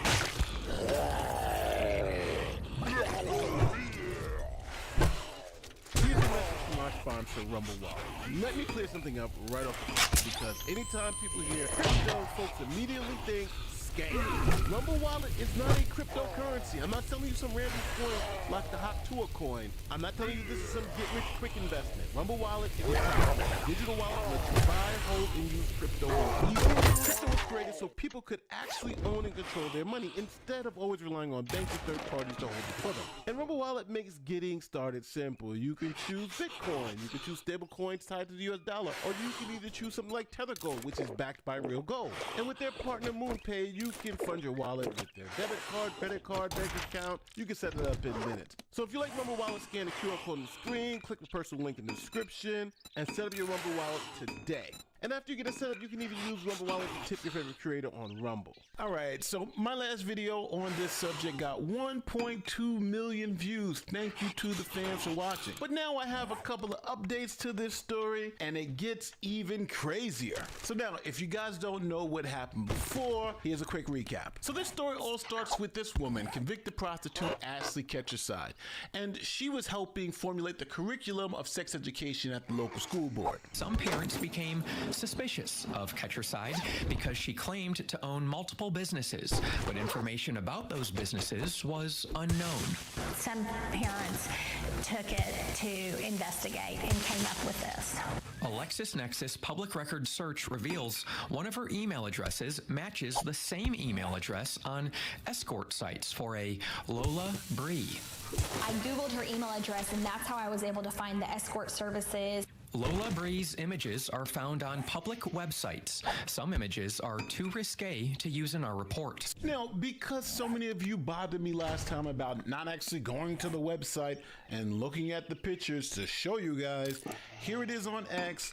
Go to Lola Bree on X and you'll see all these pictures. Some of them are not safe for work, so be careful when you go looking at them. Now, all right, I gotta keep a long story short, because if you want to see the full thing, watch my former video. But essentially, Ketcherside was caught and kicked off the board, but then Ketcherside decided to get revenge on some of the parents. The political enemy number one, Kayla Lane, a trustee of the Godly ISD School Board. For whatever reason, she has targeted me for the last several years. Lane claims Ashley released it in a community chat group to embarrass her, saying the trustee had posted it to a site for review. Lane also alleges that someone at the Godly Police Department used their position to gain access to her family's personal photos, to weaponize them. Things went south, so some of the parents then took the evidence of Ketcherside allegedly being a prostitute to the local police department. The police department decided not to. All right, I'm gonna run to the bathroom right quick. This is from the Godly Police Department. They told Fox 4 that, quote, they were generally aware of the allegations. However, there was no official criminal investigation at this time. And then the parents took this evidence to the district attorney's office, and the DA's office decided to look into it. Obviously, looking at the pictures and looking at the site, they decided to get a search warrant to determine if Ketcherside was really running this sex trafficking ring from her house. And this is what police found. That's not a request. I'm going to call my attorney. You can call them, your cell phone's being seized as well. In a now deleted post to her husband's Facebook account, the authorities rolled up on March 31st with a search warrant. During a search of their Godly home last week, investigators say they discovered a burner phone where the affidavit states Ashley conducted most of her illegal prostitution activity. Any clue what they may have found on that would have been incriminating? I don't know. Well, investigators found some real hot, juicy stuff on that phone, like the fact that a lot of the police department out there in that town was paying Ashley Ketcherside for sex. Affidavit alleges the Ketchersides have been running the operation for nearly 10 years, and Ashley had a burner phone where she and her husband arranged for clients and Johns. Investigators also allegedly connected the Ketchersides to the former officer and chief with the same phone. Omatoya, per the court document, allegedly solicited Ashley for sex in exchange for doing yard work or babysitting her children. A discount, considering her alleged rate, is $1,000 per hour. And another crazy thing they found on that burner phone is that the chief of police at the time, was also pimping out his wife for $200 an hour. The former police chief was allegedly pimping his own wife for $200 to men. That's what court documents. Now, I know that sounds shocking, but the police then raided the police chief's home because they were like, this is unbelievable. The police chief is pimping out his wife for $200 an hour, but she confirmed it. She confirmed, yeah, my husband, the chief of police, was pimping me out for about $200 an hour. The affidavit says the wife confirmed the incident during an interview and search of the couple's Cleburne home last week, and that $200 was received via Cash App. The affidavit also says investigators reviewed a cell phone belonging to Cantrell's wife, and that it was, quote, immediately apparent she was being prepared for escort-related activity by Ashley Ketcherside. Now, the police chief seems to have a problem. He's pimping his wife out for $200 an hour, but then he meets this other woman that he gets infatuated with and starts making her life a living hell by using the police department to harass this woman and eventually commit a sexual act against her that is leading him to maybe some decades in prison. Matthew Cantrell has gone from former police chief to an alleged offender on multiple counts, including allegedly promoting prostitution and engaging in organized crime. Johnson County jail records show an added 2 counts of sexual assault and another organized crime charge on Tuesday. An affidavit obtained by CBS News Texas shows the alleged victim says this all started back in 2012 at a local gas station. She told investigators she wanted Cantrell to investigate an open door at her residence. She said he started to send her text messages a few nights later. That, according to court records, evolved into the former chief sending an X-ray picture of a body part he claimed to be his. The woman alleges Cantrell would drive by her home and shine his police unit light in through her window and call her to the police department. He'd allegedly ask about her divorce, fondle her, and ask her to sit on his lap. The alleged victim told investigators that Cantrell would make his officers do unnecessary traffic stops on her vehicle. And there are requests that are too graphic for us to repeat. The woman says all of this behavior made her believe that she had to perform sex acts with the former chief. Now, let me just get this correct. The police chief who has a wife is pimping out his wife for $200 an hour. Okay, so he's getting paid to do that. Then, on the back end, he's harassing this other woman for sex, doing everything like pulling her over, eventually getting to a point where she's like, I gotta just have sex with this guy to get him to leave me alone. So now he's facing decades in prison for that, because if you use coercive methods, especially if you're a police officer saying, have sex with me or you're gonna be in trouble, that's technically rape and you can be facing decades in prison. Well, in Texas, they're calling it sexual assault. And let's not forget about the other organized crime charge, the RICO charges. This police chief seems to be in trouble. But it's interesting because in doing research for this video, I found this video from about 10 months ago where he was a police chief in a different town and he was arrested on charges for stealing gas from that town. Check it out. Developing now, a former Valley Mills police chief is facing new criminal allegations tied to his time at a different police department just 7 months after he was arrested for similar charges. Matthew Cantrell now facing additional charges. Cantrell worked as a chief for the Godly Police Department in 2023. He was then removed from the position, and in late 2024, Cantrell accepted the chief position in Valley Mills. Then this year in January, the Bosque County Sheriff's Office was tipped off about alleged misuse of the city fuel cards. Cantrell was then arrested in February. Now, the city of Godly says they also found misuse of fuel cards, accusing the chief of filling up his own vehicle for personal use when he was employed in Godly back in 2023. Now, my first question about this police chief is, how the hell is he getting all these top jobs? He's going from town to town. Is nobody doing a background check? Is nobody calling for references? And if you are, what type of references are these people giving him? He's under arrest for stealing gas from his old job. He goes to a new job. They find out he's doing the same thing. He's pimping out his wife. He's harassing other women to force them into... It's like, my God, what type of background checks do they do in Texas where you can do all this stuff and still be given the top law enforcement job in a town? If this was a DEI story, I would say this is one of the worst examples of DEI ever, but this guy happens to be white. So it's not DEI, it is just straight up willful incompetence of the people who are making the hiring decisions. Full stop. As always, tell me where I'm in the comment section. Say, Nate, you're wrong. The police chief is just misunderstood, because I think we're going to have a disagreement. Don't forget, like, subscribe to all our YouTube stuff. My name is Nate the Lawyer. I'm out. Peace. All right.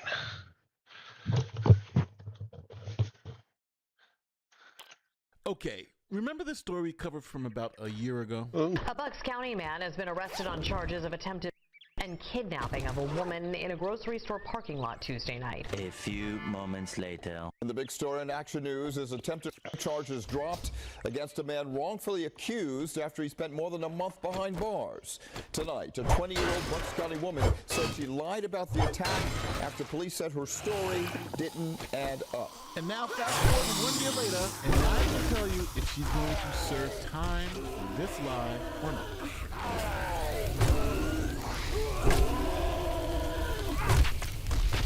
So now, if you remember this case from a year ago, you can skip all the way to the end and see what happened. Timestamps all below. But if you don't remember this story, you're the best. This is 20-year-old Angela Romo. She is a 20-year-old nursing student with aspirations of becoming a surgeon. Now, on April 16, 2024, she reported to police that someone tried to kidnap her. Here's what she said. According to the Bucks County District Attorney's Office, the woman told police she parked her car in the back of this parking lot, and almost immediately after getting out, she was grabbed from behind by a man. She told police she started to scream, but the man wouldn't let go, eventually pulling down her hand, yelling at her to shut up, and punching her in the face as he pushed her toward his truck. Officials say the woman continued to scream, which scared off the man, who ran back to his vehicle and drove off. Now, Euromover described the attacker's truck as an old blue Ford F-150 Oh, crap. F-250 with a thin blue line sticker on the back driver's side. Now, police were able to use this information to look at local license plate readers. And in the system, they were trying to figure out, were there any Ford F-150 or F-250 trucks in the area at the time of the alleged assault. Police then got a hit on the system that there was a Ford F-250 traveling at a nearby intersection around the time of the assault. And even more lucky for the police, they were familiar with the vehicle and the person who owned the vehicle. His name was Daniel Pearson. And even worse, the police saw that Daniel Pearson's physical description matched the description that the victim was giving to police. So Daniel Pearson was arrested on multiple felony charges. A Bucks County man has been arrested on charges of attempted and kidnapping of a woman in a grocery store parking lot Tuesday night. It happened outside the Redners on Lincoln Highway in Middletown Township. So after the arrest, police continued to investigate and things just didn't add up. For instance, there was surveillance footage of the area, and when police looked at the surveillance footage, they didn't see any alleged attack or any suspicious activity occurring at the reported time. Then police looked at Euromover's GPS on her phone, and it revealed that she wasn't even in the parking lot at the time she claimed the incident occurred, or at least her phone wasn't. And then her identification of Pearson and his blue F-150 truck, well, come to find out, she had seen Pearson before and just randomly named him as her attacker, even though he had nothing to do with it because she felt he was creepy. Saying she named him because she had seen him at his truck in the shopping center previously and thought he was, quote, creepy. So police eventually called Euromover in and said, hey, listen, girl, none of this makes sense. It seems like it's all a lie. And then Euromover admitted to making the entire incident up. The complaint states that shortly after his arrest, officials received information from Pearson's family that warranted further investigation. So detectives reviewed surveillance video and found at no point in the video did Pearson's truck travel through any part of the path Euromova claimed the vehicle took. Euromova was called to the DA's office for questioning last Thursday, and because of more inconsistencies in her story, she was called back in on Friday.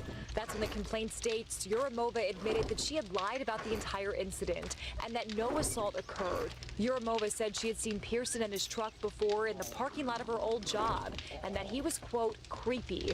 All charges against Pearson have been dropped. Now, even though Pearson was... I would sue the fuck out of that woman. In jail.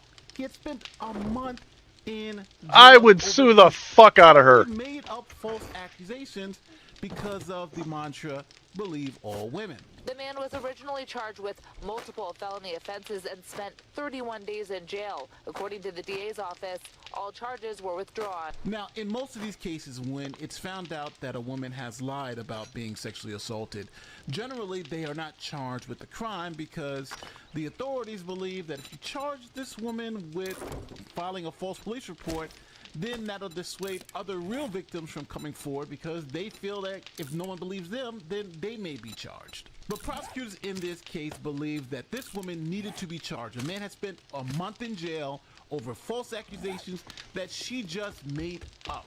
So they charged her with multiple crimes. 20-year-old woman is out on bail tonight, according to court records, after investigators say she lied about an attempted and kidnapping in Middletown. The man she accused of the crime spent 31 days in jail before all charges against him were withdrawn, says the DA's office. Prosecutors say cases like this can impact how victims feel about coming forward. Here's our Kelly Rule. The father of the man wrongly accused talked to me off camera this afternoon, saying this hasn't only been horrible for his son, but for the entire family. Investigators say these types of cases not only impact the community, but future victims of these types of crimes. First Assistant DA Edward Luca says this is the result of taking all allegations of sexual assault seriously, but also seeing the investigation through to the truth. And they plan to take the case against Yuramova just as seriously. Cases like this feed into, I guess, a stereotype or a notion that true victims who have truly been traumatized and victimized might not be telling the truth. If this stops even one victim from coming forward, then that's also irrevocable as well. Yuramova was charged with filing a false police report, among other crimes. Again, according to court records, she did post bail this morning. Now, the part that's even worse about this whole story is that she identified Pearson in a lineup. They took him and put him in a lineup, and she said she was 60% sure that he was the person that assaulted her. So, yeah, she went above and beyond. At any point in time, she could have said, I'm lying, this thing wasn't made up. But she literally pointed him out in the lineup and said that was the guy who did this to me. Now, she was arrested on 7 charges ranging from filing a false police report to tampering with physical evidence. Now, Yuramova was released on $30,000 bail, and she has to return to court to face these charges. Now, this is the danger with the believe all women no matter what scenario, because this woman obviously was lying about this whole thing. For what purpose? No one still knows. No one knows why this woman just straight up lied about the situation. And this was the classic he said, she said. She said this happened to me in this parking lot, and he said, I don't know what she's talking about. And they locked him up for a month. Locked him up for a month and gave him $1 million bail. That shows you the power of this woman being able to tell this story. Now, that was a year ago. And remember what I said back then. She should at least spend a month in prison, because he spent a month in prison and he didn't even do anything. And there should be some payment of restitution to that man for his time being wasted. So here is the official press release from the Bucks County District Attorney's Office, released on April 1st, 2025. Now, her official sentence is 45 days to 23 months in a Bucks County Correctional Facility, so she gets a little bit over a month, or she can be there for up to 2 years. The judge also ordered her no contact with the victim or his family, and to pay $3,600 in restitution to the victim. Here's how local news covered her being sentenced. A Bristol Township woman who falsely accused a stranger of trying to kidnap and rape her is going to jail. Last April, 20-year-old Angela Urumova. Good. Police, a man grabbed her in a parking lot, punched her, and tried to drag her into his truck. Police traced the man down and arrested him in front of his wife and kids. He spent a month in jail before detectives questioned Urumova about inconsistencies in her story. She then admitted she had never met him and he never touched her. Urumova will spend at least a month and a half in jail for the false claims. All right, so now to the comment section. Do you think she got enough time? Remember, this guy was facing life in prison, and she got maybe 45 days if things go well. She could serve up to 2 years, but 45 days. I honestly think she should have gotten more time, but I'll leave it up to the good people in the comment section to tell me where I'm wrong. With that being said, don't forget to like, share, subscribe, do all that great YouTube stuff. My name is Nathan the Lawyer, and this is the closed case of Yuramova and her lies for who knows why.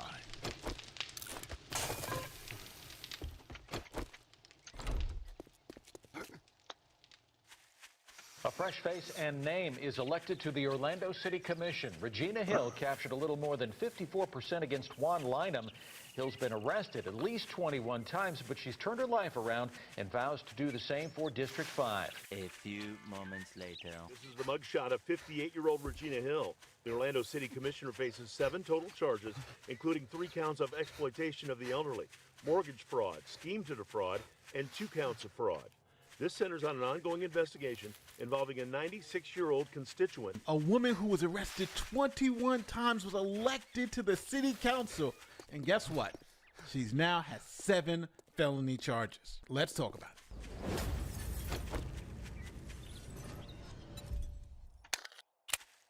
This is Regina Hill. She is an Orlando City Commissioner, meaning she is on the City Council. Now, Hill was first elected to the City Council in 2013 in a shocking upset. A fresh face and name is elected to the Orlando City Commission. Regina Hill captured a little more than 54% against Juan Lineham.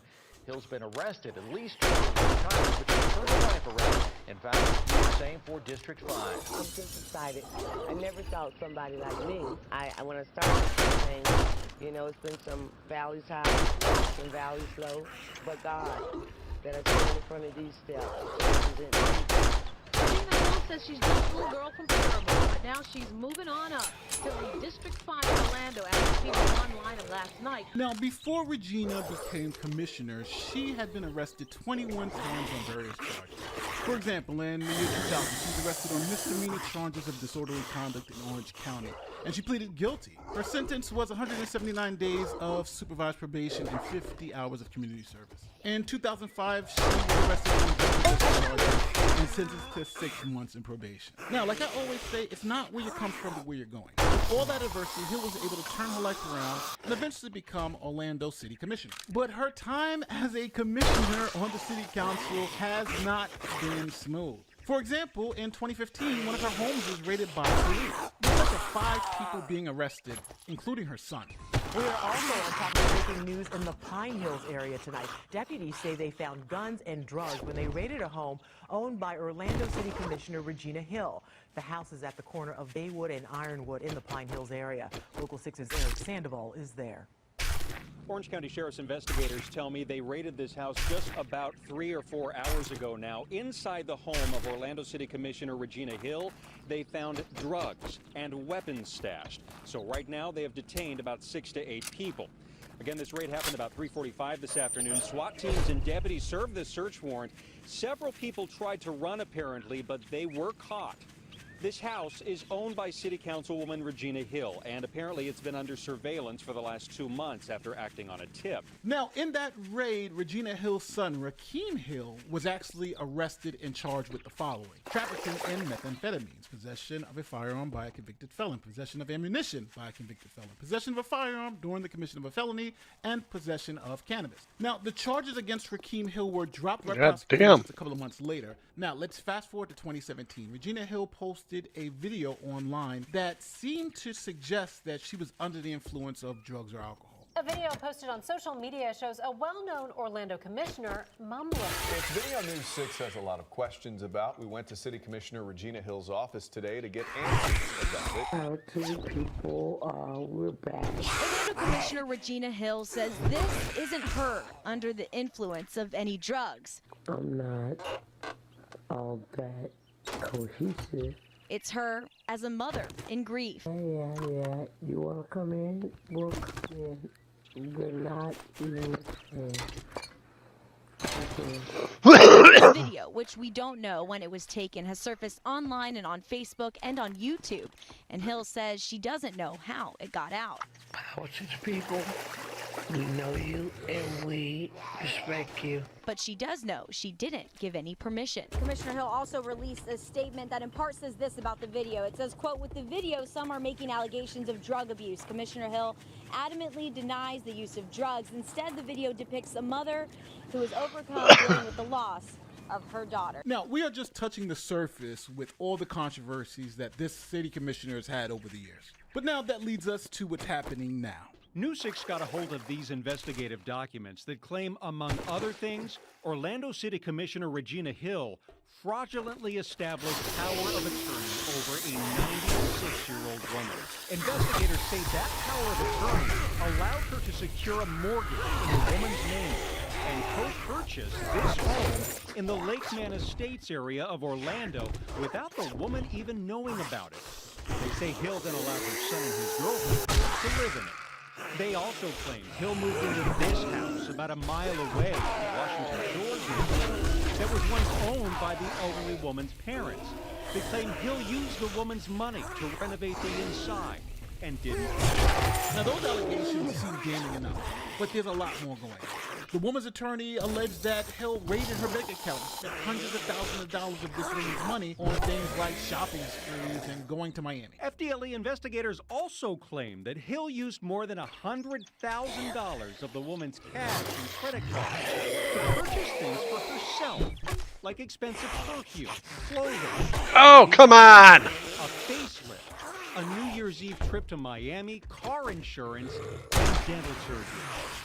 Now, the woman is fighting back. Her attorneys filed court papers seeking to keep Hill away from the woman's finances and her property. And an Orange County judge approved a temporary injunction last week. Now, this wasn't a criminal case. This was a civil case. See, someone had given a tip that this elderly woman was dead, and that's when some lawyers got involved in trying to protect this woman. But because of these fraud allegations, local law enforcement got involved, and then they made an arrest. Breaking news, state police will share more details this afternoon about the arrest of Orlando City Commissioner Regina Hill. Regina Hill has been booked into the Orange County Jail. That is according to the jail. She faces a total of 7 different charges. The mugshot of 58-year-old Regina Hill. The Orlando City Commissioner faces 7 total charges, including 3 counts of exploitation of the elderly, mortgage fraud, scheme to defraud, and 2 counts of fraud. This centers on an ongoing investigation involving a 96-year-old constituent who Hill learned was living in bad conditions back in 2021. An investigative affidavit indicated Hill had inappropriately gained power of attorney for the woman and had spent more than $100,000 on herself. Women's new power of attorney filed legal action against Hill, with Hill responding in a motion to dismiss that the constituent lacks the capacity to enter into any agreements or contracts due to incapacity, and that the new power of attorney has no relationship to the principal and no actual knowledge of her needs. So now some people are asking, what did they expect to happen with someone who has 21 arrests in their lifetime before becoming city commissioner? Now, don't get me wrong, people can change. But to vote someone into such a prominent position who has such a checkered past, I think would give pause to anybody. But now you had another problem. You literally had a city commissioner who was being charged with theft and fraud of one of their own constituents still working as a commissioner. So the governor of the state of Florida, Ron DeSantis, decided to suspend this commissioner. Breaking right now, Governor Ron DeSantis has suspended Orlando City Commissioner Regina Hill just days after she was indicted on criminal charges. Just moments ago, we received a statement from Hill saying in part, "My confidence in the integrity of the legal process and faith in God is unwavering, and I am deeply moved by the support from our community. I will wait for my day in court when I'll be able to prove my innocence and that I always acted in good faith." We have been notified that Governor DeSantis entered an executive order under state law temporary suspending Commissioner Hill. Before getting to business, Mayor Buddy Dyer shared how the city council had just learned that one of the seats will remain empty. It's been 4 days since Hill was taken to jail on criminal charges, accused of taking advantage of a 96-year-old woman living in her district. So Regina Hill is being sued in civil court by the 96-year-old woman's representatives for all her money back. And then on the criminal side, Regina Hill is facing multiple charges of fraud for what she allegedly did to this 96-year-old woman. Now, you know, cases like this always make me think, why would people vote someone like this in? It's not like it was a secret of who she was and her criminal background history, but what would make someone go to the polls and say, you know what, someone who's been arrested 21 times, who has all this background and criminality, why would we want them to represent us? And then pretend to be shocked when the person turns out to be who we knew they were already. And that's also the same thing with Tiffany Henyard up in Illinois. She was breaking into cars before she became mayor. Now, another sad piece about this story is that Regina Hill got something that most people never get, a second chance. Regina Hill could have been a success story for all those people wanting a second chance. But now she's going to be a cautionary tale on why you shouldn't give that second chance. Now, remember, as always, these are just allegations and not facts. She hasn't been proven guilty in a court of law, and we'll see how it goes from here. Now, as always, tell me where I'm wrong in the comments section if you think I'm being too hard on Regina Hill, and don't forget to like, share, subscribe, do all that great YouTube stuff. My name is Nate the Lawyer, and I'm going to see you in the next one. Peace.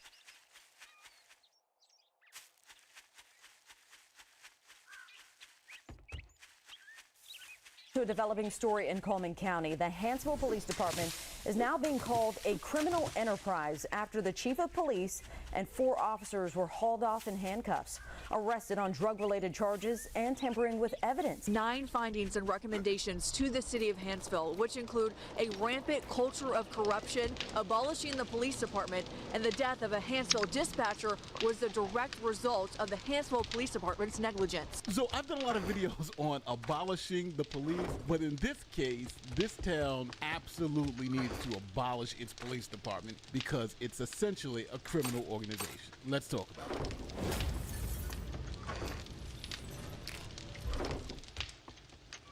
Okay, this is probably one of the worst police corruption stories I've covered. It's pretty insane, I'll say. Welcome to Hanceville, Alabama. Population 3,000 residents.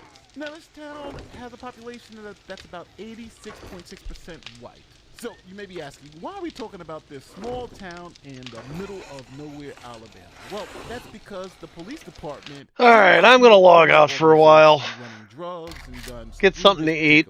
So, let me I will be back on later. Christopher Willingham was You guys have a good afternoon. headquarters, and he died from what seems